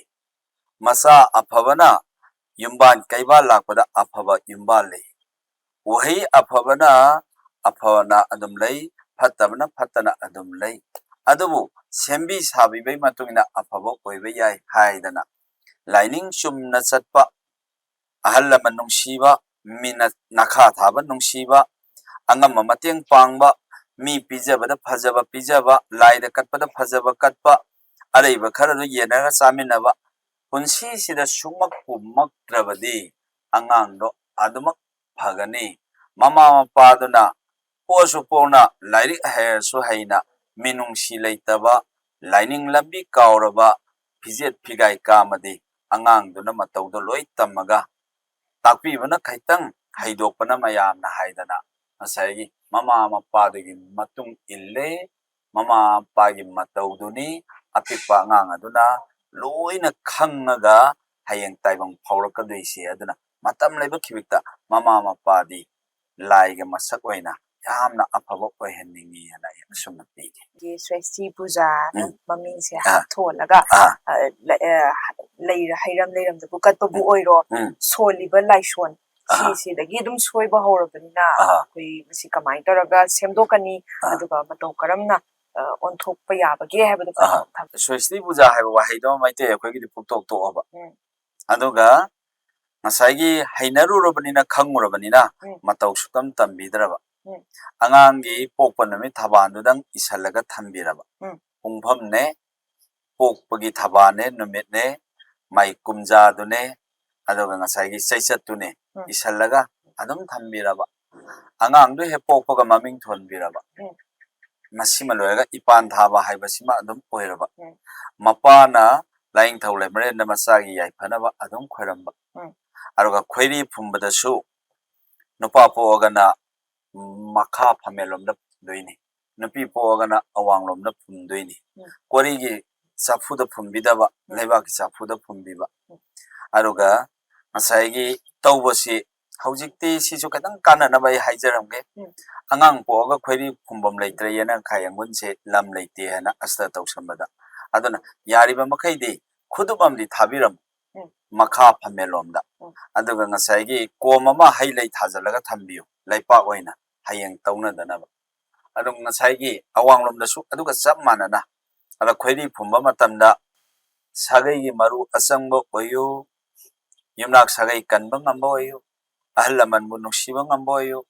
laibak semba ngamba oyo nahayam nahayu nade yektaba punsi nungsangba oyo pola abanina ipa nama oijariba napa oriba akhoi yathangda satluko haidana sahi samgani pani punsiba oiro haraga phumba manungi masakpudi laiba khara tawramdaida sela mana malem laigani aduga akhoi food ama launa tawgani lubana food ama khatang hena tawraga aduga tawgani tawraga usan mai churaga okthokani manungdo maitala siba ma chegai ma chelama sen mayama thadagani cheng maru angangba angauba amuba thadaraga akhoi khoiri do phumgadani makhum khummaga phumbigadabani makhum yaudana tawba yade aduna maite akhoi gi ina leibaki sapu sida phumgadaba nupi poasu aduga samanana adagi de mapa oibaduna masa phanaba manai nubidugi nade yektanaba lain thau lemrena khoiram yare aduga ipai pu pokpada khoiram yare ꯄꯟꯊꯧꯒꯤ ꯃꯐꯝꯗ ꯈꯣꯏꯔꯝꯃꯁꯨ ꯌꯥꯔꯦ ꯎꯝ. ꯑꯗꯨꯅ ꯌꯨꯝ ꯃꯥꯡꯗꯦ ꯃꯥ ꯑꯗꯨꯝ ꯂꯥꯏ ꯈꯣꯏꯔꯝꯃꯨ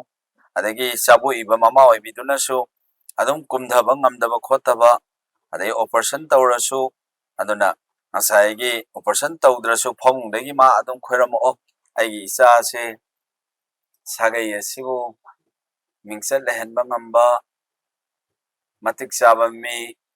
ꯂꯥꯏꯁꯨ ꯍꯩꯕ ꯂꯥꯏꯔꯤꯛ ꯍꯩꯕ ꯐꯝꯗꯣꯜ ꯐꯝꯅꯥꯏꯕ ꯑꯗꯒꯤ ꯃꯤ ꯃꯍꯥꯝ ꯇꯥꯗꯕ ꯃꯃꯥꯟꯅꯕ ꯇꯤꯟꯅꯕꯗ ꯑꯐꯕ ꯇꯤꯟꯅꯕ ꯃꯤꯅꯨꯡꯁꯤ ꯂꯩꯔꯒ ꯃꯤꯒꯤ ꯃꯇꯦꯡ ꯄꯥꯡꯕ ꯉꯝꯕ ꯃꯊꯧ ꯃꯁꯛ ꯈꯪꯕ ꯆꯍꯤ 109 ꯄꯨꯟꯁꯤꯕ ꯑꯣꯏꯍꯟꯕꯤꯌꯨ ꯍꯥꯏꯗꯅ ꯂꯥꯏꯅꯤꯡꯊꯧ ꯂꯩꯃꯔꯦꯟꯗ ꯁꯥꯒꯩꯒꯤ ꯑꯄꯣꯛꯄꯗ ꯑꯗꯨꯝ ꯈꯣꯏꯔꯝ ꯌꯥꯔꯦ ꯃꯍꯥꯛꯅ ꯃꯆꯥ ꯐꯅꯕꯗ ꯈꯣꯏꯔꯝ ꯌꯥꯔꯦ ꯑꯗꯨꯒ ꯏꯄꯥꯟ ꯊꯥꯕꯁꯤꯅ ꯄꯨꯡ 8ꯇꯒꯤꯅ ꯄꯨꯡ 9 ꯐꯥꯎ ꯃꯅꯨꯡꯗ ꯊꯥꯕꯤꯒꯗꯕ ꯑꯗ ꯊꯥꯕꯤꯒꯗꯕꯁꯤꯅ ꯃꯩꯇꯩꯂꯣꯟꯗ ꯑꯗꯨꯝ ꯃꯉꯥꯡ ꯂꯨꯋꯥꯡ ꯈꯨꯃꯟ ꯌꯣꯠꯁꯕꯤ ꯂꯩꯒꯅꯤ ꯑꯗꯨꯒ ꯁꯤꯡꯈꯟ 8 ꯃꯩ ꯍꯧꯒꯠꯀꯅꯤ ꯐꯧꯗꯥꯡ ꯊꯨꯝꯃꯣꯛ ꯑꯃ ꯌꯥꯎꯒꯅꯤ ꯉꯥꯔꯝ ꯄꯔꯦꯡ ꯑꯃ ꯃꯩꯇꯩ ꯊꯨꯝ ꯃꯄꯥꯛ ꯑꯃ ꯌꯥꯎꯅꯤ ꯁꯦꯅꯦꯛ ꯑꯃ ꯌꯥꯎꯒꯅꯤ ꯍꯩꯕꯤ ꯃꯅꯥꯅ ꯁꯤꯡꯖꯨ ꯇꯧꯔꯒ ꯂꯥꯁꯦꯠꯇ ꯂꯥꯏꯔꯦꯝꯕꯤ 8ꯀꯤ ꯀꯠꯀꯅꯤ ꯑꯗꯨꯒ ꯏꯆꯥꯗꯨꯒꯤ ꯏꯁꯨꯗꯨꯒꯤ ꯐꯅꯕ ꯅꯤꯒꯅꯤ ꯁꯂꯥꯏ 8 ꯁꯟꯇꯣꯛꯂꯤꯕꯤ ꯏꯃꯣꯏꯅꯨ ꯏꯕꯦꯟꯊꯧ ꯃꯉꯥꯡ Luwang ꯈꯨꯃꯟꯅ ꯆꯨꯀꯤ ꯆꯨꯈꯜ ꯑꯣꯏꯔꯤꯕꯤ ngasi korong nongjada aina taksai khajiktaniko aduga mai okthokpibadasu adu mangang luang khumal haraga sengna adum okthokjagani seba ngamba haigano thaugan ngamhanbiu haiba wahai maitai londa adum haigani aduga napa na saramba nama na saramba sakni sagai salai na puna bena saba sakni lai na saba sakni lai da katpabu ngasi di isu nang namu lai degi amuk khullaga nira saro haraga ku haidana mahakto lairembi 8 tagi indigani maitai londa loina ngangba aduga loina na ngasai gi kaigumamda tawdaba yare mapa mama na adum khoiramaga masagi phanaba isini moina adum khoiramjaga yare aduna wari nongli lihan yegana mipok longi maitai wari libana lihanlo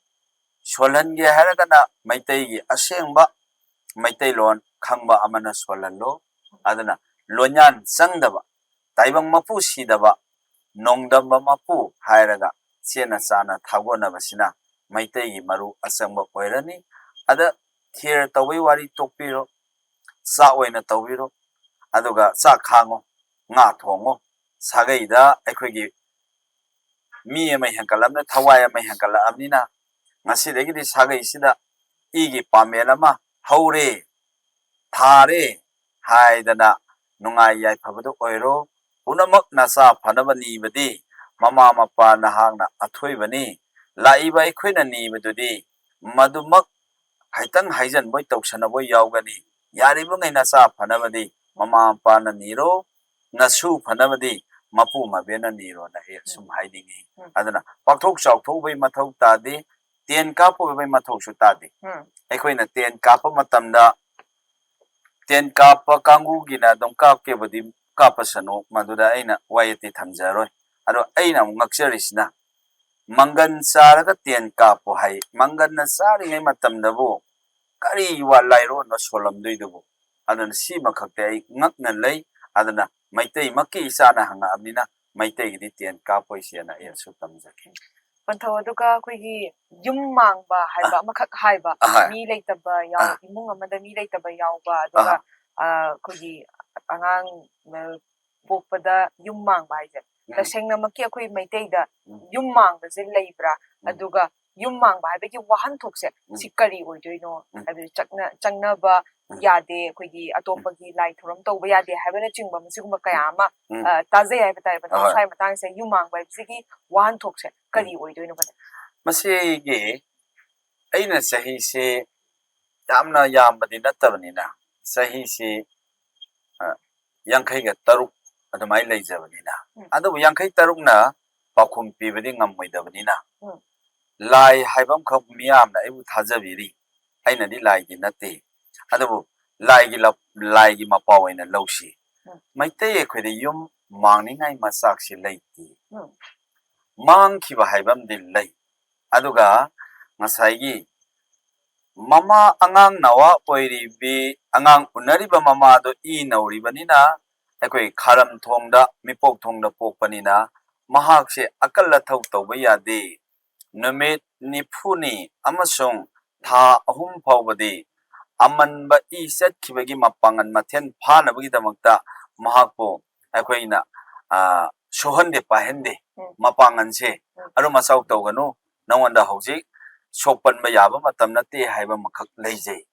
ꯃꯥꯡꯕꯩ ꯅꯠꯇꯦ ꯅꯪꯅ ꯂꯝ ꯍꯦꯜꯂꯒꯗꯤ ꯅꯪꯅ ꯑꯀꯜ ꯑꯊꯧ ꯇꯧꯔꯒꯗꯤ ꯅꯪ ꯃꯥꯡꯖꯒꯅꯤ ꯍꯥꯏꯕ ꯁꯤꯃ ꯂꯩ ꯆꯥꯕꯣꯛꯄꯤꯒꯤ ꯃꯔꯝꯗ ꯑꯗꯣ ꯃꯄꯥꯅ ꯄꯣꯛꯄꯗꯤ ꯅꯠꯇꯕꯅꯤꯅ ꯃꯄꯥꯅ ꯃꯥꯡꯅꯤꯡꯉꯥꯏ ꯃꯆꯥꯛꯇꯤ ꯀꯌꯥꯝ ꯂꯩꯇꯦ ꯑꯗꯨꯒ ꯁꯤꯒꯤ ꯃꯇꯨꯡ ꯇꯥꯔꯛꯄ ꯃꯇꯝꯗ ꯑꯃꯨꯛ ꯃꯈꯥ ꯇꯥꯖꯔꯛꯄꯗ ꯃꯤ ꯁꯤꯈꯤꯕ ꯍꯥꯏꯕꯁꯤ ꯑꯩꯈꯣꯏꯒꯤ ꯏꯃꯨꯡꯗꯒꯤ ꯂꯥꯏꯅꯤꯡꯊꯧ ꯂꯩꯃꯔꯦꯟ ꯅꯤꯡꯕ ꯃꯤꯗꯨꯅꯤ ꯂꯩꯔꯝꯕ ꯃꯤꯗꯨꯅꯤ ꯃꯤ ꯑꯗꯨꯅ ꯈꯣꯏꯔꯦꯜ ꯂꯣꯏꯔꯒ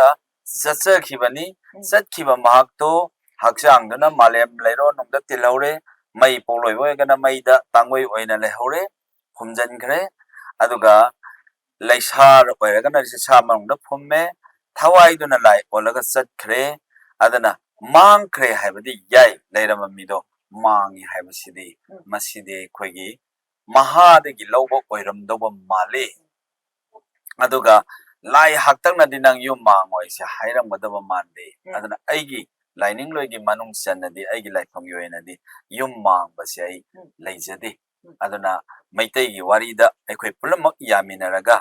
ꯌꯨꯝ ꯃꯥꯡꯕ ꯍꯥꯏꯕꯁꯤꯗꯤ ꯑꯍꯥꯏꯕ ꯑꯃꯅ ꯍꯥꯏꯕꯅꯤ ꯑꯗꯨꯒ ꯌꯨꯝ ꯃꯥꯡꯉꯒꯇ ꯂꯩꯕ꯭ꯔꯥ ꯍꯥꯏꯁꯨ ꯄꯪꯃꯥꯡ ꯃꯥꯡꯗꯦ ꯃꯥꯒꯤ ꯑꯩꯒꯤ ꯃꯊꯧꯗꯨꯒꯤ ꯃꯇꯨꯡ ꯏꯟꯅ ꯑꯗꯨꯝ ꯈꯨꯗꯛꯇ ꯁꯦꯡꯗꯣꯛꯅꯕ ꯌꯥꯎꯕ ꯑꯗꯨꯝ ꯂꯩꯒꯅꯤ ꯑꯗꯨꯅ ꯑꯩꯈꯣꯏ ꯃꯩꯇꯩꯗꯤ ꯌꯨꯝ ꯃꯥꯡꯉꯣꯏꯁꯤꯅ ꯑꯩ ꯁꯤ ꯍꯥꯏꯅꯤꯡꯉꯤ ꯄꯟꯊꯧ ꯑꯗꯨꯒ ꯆꯥꯕꯒꯤ ꯃꯇꯥꯡꯗ ꯄꯟꯖꯔꯛꯑꯕꯗ ꯑꯩꯈꯣꯏꯒꯤ ꯃꯤ ꯏꯃꯨꯡ ꯑꯃꯗ ꯃꯤ ꯂꯩꯇꯕ ꯃꯇꯝꯗ ꯑꯩꯈꯣꯏꯅ ꯃꯦꯔꯥꯃꯤꯁ ꯆꯥꯔꯤꯕꯁꯦ ꯁꯤꯁꯦ ꯑꯗꯨꯝ ꯁꯨꯃꯥꯏꯅ ꯑꯗꯨꯝ ꯇꯧꯕ ꯌꯥꯕ꯭ꯔꯥ ꯑꯗꯨꯒ ꯑꯋꯥꯕꯒꯤ ꯌꯨꯝꯗꯨꯗ ꯃꯤ ꯂꯩꯇꯕꯅꯦ ꯍꯥꯏꯕꯒꯤ ꯑꯩꯈꯣꯏ ꯉꯥ ꯆꯥꯗꯕꯒꯨꯝꯕꯗꯤ ꯑꯗꯨꯃꯛꯇꯤ ꯌꯥꯏ ꯑꯗꯨꯕꯨ ꯇꯁꯦꯡꯅ ꯑꯩꯅ ꯈꯪꯖꯔꯛꯄ ꯃꯇꯝꯗꯗꯤ ꯑꯩꯈꯣꯏ ꯑꯌꯥꯝꯕ ꯃꯁꯤ ꯑꯩꯈꯣꯏꯅ ꯍꯧꯖꯤꯛ ꯍꯧꯖꯤꯛ ꯆꯠꯅꯔꯤꯕꯁꯦ ꯑꯌꯥꯝꯕ hindu ꯆꯠꯄꯁꯤꯡꯗ ꯑꯩꯈꯣꯏꯒꯤ ꯁꯝꯅ ꯍꯥꯏꯔꯕꯗ ꯅꯟ ꯃꯅꯤꯄꯨꯔꯤꯁꯤꯡꯗ moina taubo oina ubase akoiga yamna manarakpanina masi akoi adum nga henbase sorak phoba nga henabase si lana thoram sibo nga henabase henabra daga masi adum kamain taubono haibase duga masi akoi maitai gi da su smain dum taurakpra kamain thaugi pata masi sho aina haijarakkadoisi adum lairamba posibu sum thaidorakpanina masi kanagumamna warubigani ada warubigano hairiba thabak sidai sum thaidokpada madu warubigano aduga hena shogatpiu aduga aikoi tanasi miyoiba amagi sajaningba thakjaningba haibase ngasaigi aikoina nga do hek sadrabada kari kaugeda merames hayab aduiba taragadi ngasaigi mi dudi maga aiga manabadi natte adana ngasaigi nga sadaba kangu aikoi nga katpa yadaba lainingloan singina makhoigi oijarasanu maitei aikoi nga katpa yari banina imoinuna khulingba saksangnina adumak chasi aduga ai nga nung chaba sidi khatang nungai te laikhidabdo nungsi mai damakta inami kharde ai sa giro ai khatang ni khangige chaningba se ai khangige ai magi damakta kathoke haibadudi kaisu kaide maitai hairaga maitai gi mi sibada nga chaba yade hena khangka hekak pasidi leite aduna aigi hayengwai matamamada matamgi matung ina aigi aroiba pungpham ama lak matamda lainingba ama oina aigi damaktadi miyamna hangba lakpiba miyamduna aigi damakta nungsibiribado migi mabuk thalandaba tawhanbino ngahongba sahongba haibasidi miyoiba aikhoigi chanabini lainingloi aikhoigi inatni aduna matam laiba khibikta nga adum sabiyo haidana ai haijaramge adana saningba thingba ise migi thamoibu otpa kawi haidana maitai di aduma yariba makai nga sanaba honasena ai smai tamjake banthau aduga akoina ziki mamangai dagi hauraga soirakpa kaya ama jiksu dum soiri haiba tai banthau akoigi ai maitai ne na isa saktak charaga su maitai moi bigi saktak to yamna mapung phade haiba tai masi mayam de koina ꯀꯃꯥꯏꯅ ꯇꯧꯔꯒꯗꯤ ꯁꯦꯝꯗꯣꯛꯄ ꯌꯥꯒꯅꯤ ꯍꯤꯔꯝ ꯈꯨꯗꯤꯡꯃꯛꯇ ꯂꯣꯏꯅꯃꯛ ꯁꯣꯏꯖꯤꯜꯂꯛꯄꯅ ꯑꯩꯈꯣꯏꯒꯤ ꯃꯤꯇꯣꯞꯀꯤ ꯑꯣꯏꯕ ꯑꯩꯈꯣꯏꯒꯤ ꯂꯥꯏꯅꯤꯡ ꯂꯥꯏꯁꯣꯟꯁꯦ ꯃꯩꯇꯩꯒꯤ ꯅꯠꯇꯕꯔꯣꯝꯗ ꯂꯣꯏ ꯆꯠꯈꯤꯕꯅꯤꯅ ꯃꯁꯤ ꯁꯦꯝꯗꯣꯛꯄꯝꯗ ꯈꯔꯗꯤ ꯋꯥꯒꯅꯤ ꯃꯔꯝꯗꯤ ꯆꯍꯤ ꯂꯤꯁꯥꯡ ꯁꯤꯠꯅ ꯃꯌꯥꯝꯅ ꯑꯗꯨꯃꯛ ꯁꯣꯏꯔꯒ ꯂꯥꯛꯑꯕꯅꯤꯅ ꯑꯗꯨꯕꯨ ꯍꯧꯖꯤꯛꯁꯤ ꯑꯌꯥꯝꯕ ꯊꯦꯡꯅꯖꯕ ꯃꯇꯝꯗ ꯑꯣꯟꯊꯣꯛꯄ ꯑꯃꯗꯤ ꯑꯩꯈꯣꯏꯒꯤ ꯃꯩꯇꯩ ꯂꯥꯏꯅꯤꯡꯗ ꯆꯠꯄꯗꯤ ꯀꯌꯥ ꯑꯃꯗꯤ ꯎꯔꯦ ꯑꯗꯨꯕꯨ ꯃꯄꯨꯡ ꯏꯐꯥ ꯐꯥꯗꯕ ꯑꯗꯨꯅ ꯃꯁꯤ ꯑꯩꯈꯣꯏ ꯀꯩꯗꯧꯔꯒꯗꯤ ꯁꯦꯝꯗꯣꯛꯄ ꯉꯝꯒꯅꯤ ꯃꯄꯨꯡ ꯐꯥꯅꯕ ꯃꯁꯤ ꯌꯥꯝ ꯂꯨꯕ ꯋꯥꯐꯝꯗꯤ ꯅꯠꯇꯦꯗ ꯀꯔꯤꯒꯤꯅꯣ ꯍꯥꯏꯕ ꯃꯇꯝꯗ ꯁꯦꯝꯗꯣꯛꯄ ꯍꯥꯏꯁꯤꯗꯤ ꯏꯁꯥꯗ ꯂꯩꯕꯅꯤ ꯑꯩ ꯍꯥꯏꯕ ꯑꯩꯁꯤꯅꯕꯨ ꯂꯦꯞꯈ꯭ꯔꯕꯗꯤ ꯑꯩꯅ ꯁꯦꯝꯗꯣꯛꯀꯦ ꯍꯥꯏꯕꯗ ꯂꯣꯏ ꯌꯥꯏ ꯃꯤꯒꯤ ꯌꯥꯝ ꯈꯟꯕꯤꯔꯕ ꯌꯥꯝꯅ ꯍꯩꯄꯥ ꯁꯤꯡꯉꯕꯗꯤ ꯃꯩꯇꯩ ꯑꯣꯏꯕ ꯁꯨꯡꯉꯝ ꯉꯝꯃꯣꯏ ꯑꯗꯨꯅ ꯃꯩꯇꯩꯁꯤ ꯃꯩꯇꯩ ꯑꯣꯏꯒꯦꯗꯤ ꯑꯩꯒꯤ ꯑꯋꯥꯠꯄ ꯂꯩꯇ꯭ꯔꯕ ꯃꯆꯥꯛꯅꯤ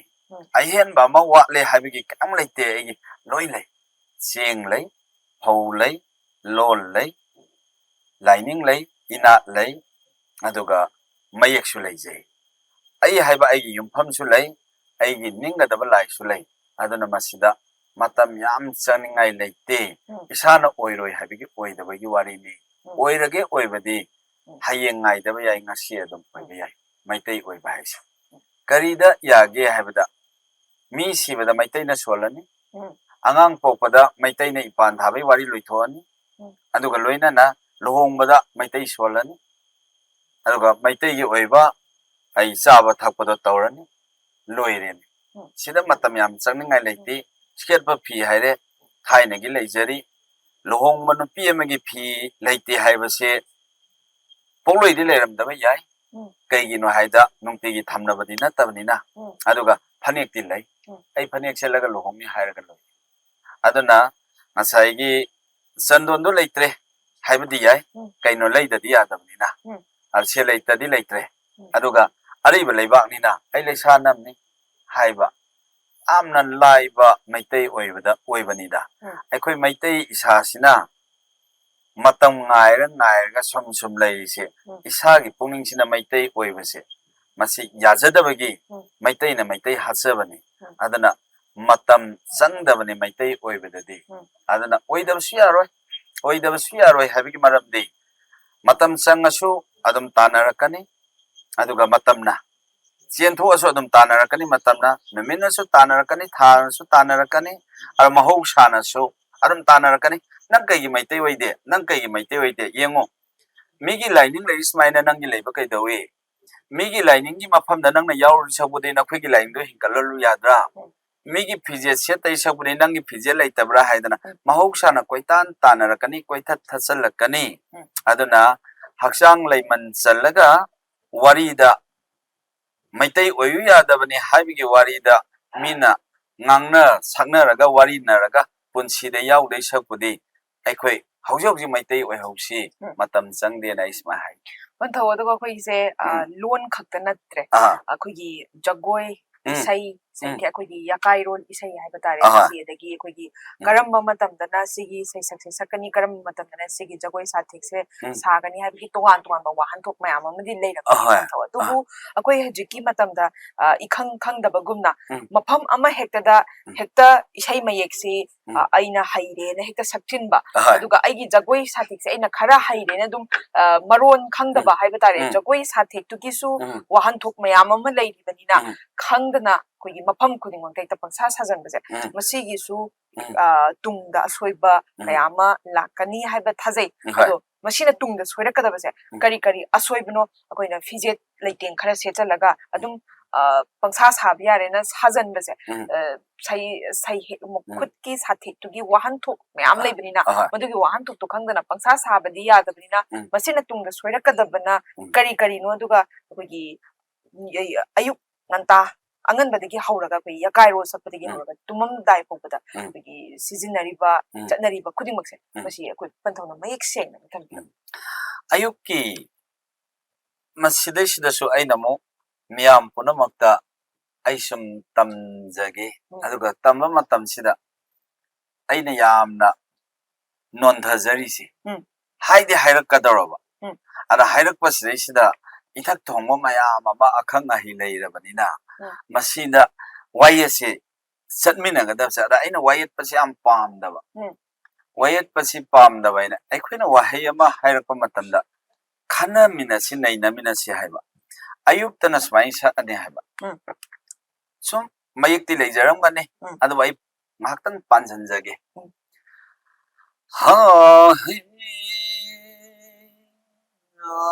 ngasi corona yaifarawa ayuki yendana yenkong lagnava tauba huina hui khong narava kaurena sanna diya kaira liklana leipomna leisalamba leiman san credo ligla to singkhai mangala ngala pa khomlena tungkhulna tala ba ya horo ne diya kai ro kanglei gi mapari mamom lo sing Lairen balairen biani suya kai miro manabani koi haibana sadeko yakai gre lenkhat piro haire lairen bana lupagi phambal lenkhat pirasi lairen mina sanagi tangwal nabu lenkhat pirasi si lenkhat kre ayuke ondagi namidangina Corona nungshu bharam na pangkramatam Singkhai mangana luislaglabamatam Kauren sanjabung dagi kauren san punamak sumayum maikai sangwantam na langli Pum salam balay sat layrang punamak su layrang lay pum hanjin khay layrang na makhok loy na layman sal khay Kumal sawairaglaba mata lairen basu phambal lupagi phambal lengsin mirasi lairen bisu sanagi tangmal thakta lengsin mirasi namuna taibang punama su yumleng sangai nongda hanjal lone laining thau laimarena ngairam lagani hayum sumaina hairiba wahi ase manabani ko taibang punamakta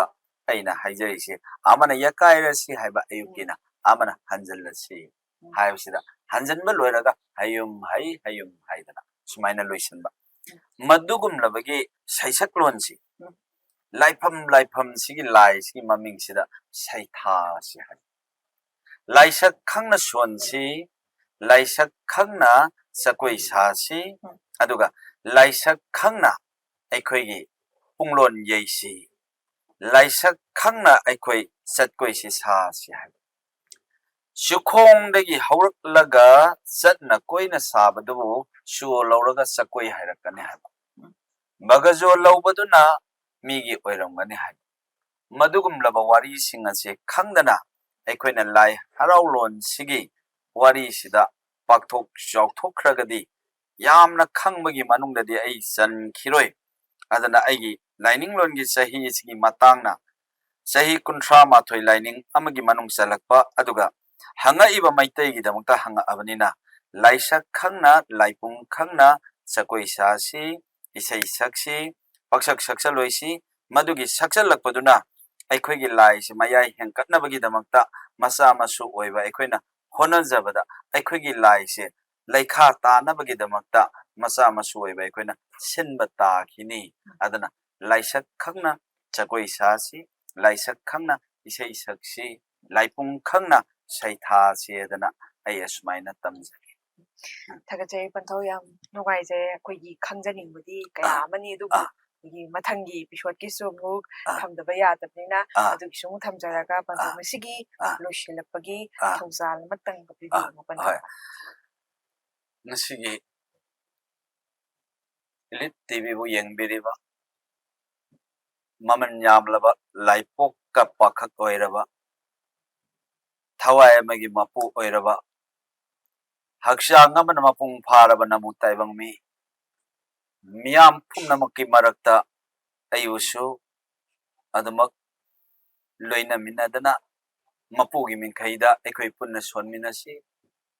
ꯇꯥꯏꯕꯪ ꯃꯤꯑꯣꯏꯕ ꯈꯨꯗꯤꯡꯃꯛꯇ ꯃꯇꯝ ꯃꯇꯝꯒꯤ ꯂꯥꯛꯄ ꯃꯍꯧꯁꯥꯒꯤ ꯈꯨꯠꯁꯦꯝ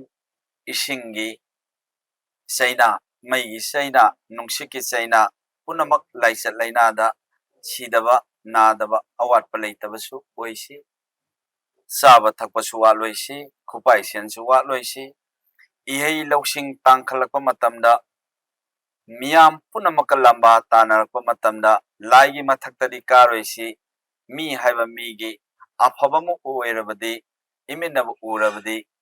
ꯃꯤ ꯑꯃꯅ ꯐꯔꯒ ꯑꯩ ꯀꯩꯗꯧꯕꯒꯤ ꯐꯔꯣꯏꯗꯣꯏꯅꯣ ꯍꯥꯏꯕꯗ ꯂꯦꯡ ꯃꯥꯟꯅꯅ ꯂꯦꯞꯄ ꯉꯝꯅꯕ ꯊꯧꯅꯥ ꯐꯕ ꯑꯣꯏꯁꯤ ꯃꯤ ꯃꯔꯨ ꯑꯆꯪꯕ ꯑꯣꯏꯁꯤ ꯁꯤꯗꯕ ꯅꯥꯗꯕ ꯑꯋꯥꯠꯄ ꯂꯩꯇꯕ ꯑꯣꯏꯁꯤ ꯋꯥꯍꯪ ꯀꯌꯥ ꯍꯪꯉꯛꯄꯗ ꯄꯥꯎꯈꯨꯝ ꯀꯌꯥ ꯄꯤꯈꯤꯕꯗ ꯄꯥꯎꯈꯨꯝꯁꯤꯡꯁꯤꯒꯤ ꯃꯔꯛꯁꯤꯗ ꯌꯥꯔꯤꯕ ꯃꯈꯩ ꯃꯩꯇꯩꯒꯤ ꯑꯣꯏꯅꯕ ꯌꯥꯔꯤꯕ ꯃꯈꯩ ꯃꯩꯇꯩꯗ ꯌꯥꯎꯔꯤꯕꯁꯤꯡꯁꯦ ꯊꯩꯗꯣꯛꯅꯕ ꯁꯨꯝ ꯍꯣꯠꯅꯕꯗ ꯀꯅꯥꯒꯨꯝꯕꯅ ꯋꯥꯔꯧꯕꯤꯅꯣꯅ ꯑꯩ ꯑꯁꯨꯃꯥꯏꯅ ꯇꯝꯖꯒꯦ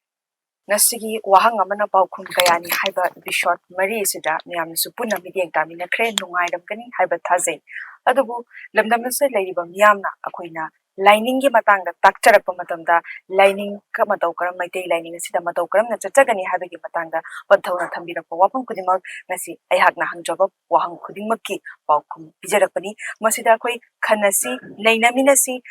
ꯃꯤ ꯑꯃꯕꯨ ꯅꯝꯐꯨꯗ ꯑꯩꯈꯣꯏ ꯃꯁꯤ ꯃꯩꯇꯩ ꯂꯥꯏꯅꯤꯡꯗ ꯆꯠꯇꯕ ꯌꯥꯗꯦ ꯍꯥꯏꯕ ꯅꯠꯆꯗꯦ ꯑꯗꯨꯕꯨ ꯃꯤ ꯑꯃꯅ ꯊꯃꯣꯏ ꯁꯦꯡꯅ ꯃꯩꯇꯩ ꯑꯃ ꯑꯣꯏꯇꯥꯔꯒꯗꯤ ꯃꯩꯇꯩ ꯂꯥꯏꯅꯤꯡꯗ ꯆꯠꯄꯁꯤ ꯃꯁꯥꯅ ꯇꯥꯕꯅꯤ ꯑꯗꯨꯕꯨ ꯃꯤꯌꯥꯝꯒꯤ ꯃꯁꯥ ꯃꯁꯥꯒꯤ ꯋꯥꯈꯜꯗ ꯂꯩꯔꯦ ꯃꯁꯤ ꯑꯩꯈꯣꯏꯅ ꯅꯝꯐꯨꯗ ꯃꯩꯇꯩ ꯂꯥꯏꯅꯤꯡꯗ ꯆꯠꯂꯨ ꯍꯥꯏꯕꯗꯤ ꯍꯥꯏꯖꯕꯗꯤ ꯉꯝꯖꯗꯕꯅꯤna ꯃꯁꯥ ꯃꯁꯥꯅ ꯁꯨꯛꯁꯣꯏ ꯁꯣꯏꯗꯅ ꯅꯣꯡꯃ ꯅꯠꯇ꯭ꯔꯒ ꯅꯣꯡꯃꯗꯤ ꯂꯩꯔꯤꯕ ꯂꯝꯗꯝ ꯑꯁꯤꯗ ꯂꯩꯔꯤꯕ ꯃꯤꯄꯨꯝ ꯈꯨꯗꯤꯡꯃꯛ ꯃꯩꯇꯩ ꯐꯨꯔꯨꯞ ꯈꯨꯗꯤꯡꯃꯛ ꯃꯩꯇꯩ ꯂꯥꯏꯅꯤꯡꯗ ꯆꯠꯂꯛꯀꯅꯤ ꯍꯥꯏꯕꯒꯤ ꯊꯥꯖꯕ ꯊꯝꯖꯔꯤ ꯃꯈꯥ ꯇꯥꯅꯁꯨ ꯑꯩꯈꯣꯏꯅ ꯈꯪꯖꯅꯤꯡꯕ ꯀꯌꯥ ꯑꯃ ꯂꯩꯖꯔꯤ ꯃꯊꯪꯒꯤ ꯏꯄꯤꯁꯣꯗꯇ ꯁꯨꯛꯁꯣꯏ ꯁꯣꯏꯗꯅ ꯑꯩꯈꯣꯏ ꯄꯟꯊꯧꯒ ꯈꯟꯅ ꯅꯩꯅꯖꯔꯒ ꯑꯩꯈꯣꯏꯒꯤ ꯋꯥꯍꯪ ꯍꯪꯂꯕ ꯃꯇꯨꯡꯗ ꯄꯟꯊꯧꯅ ꯈꯨꯝꯕꯤꯔꯛꯄ ꯄꯥꯎꯈꯨꯝ ꯈꯨꯗꯤꯡꯃꯛ ꯃꯊꯪꯒꯤ ꯏꯄꯤꯁꯣꯗꯇ ꯑꯃꯨꯛ ꯃꯈꯥ ꯇꯥꯅ ꯇꯥꯃꯤꯟꯅꯁꯤ ꯉꯁꯤꯒꯤ ꯑꯣꯏꯅꯗꯤ ꯀꯥꯏꯅꯅꯕ ꯌꯥꯊꯪ ꯅꯤꯖꯔꯤ ꯄꯤꯅꯕꯤꯔꯁꯤ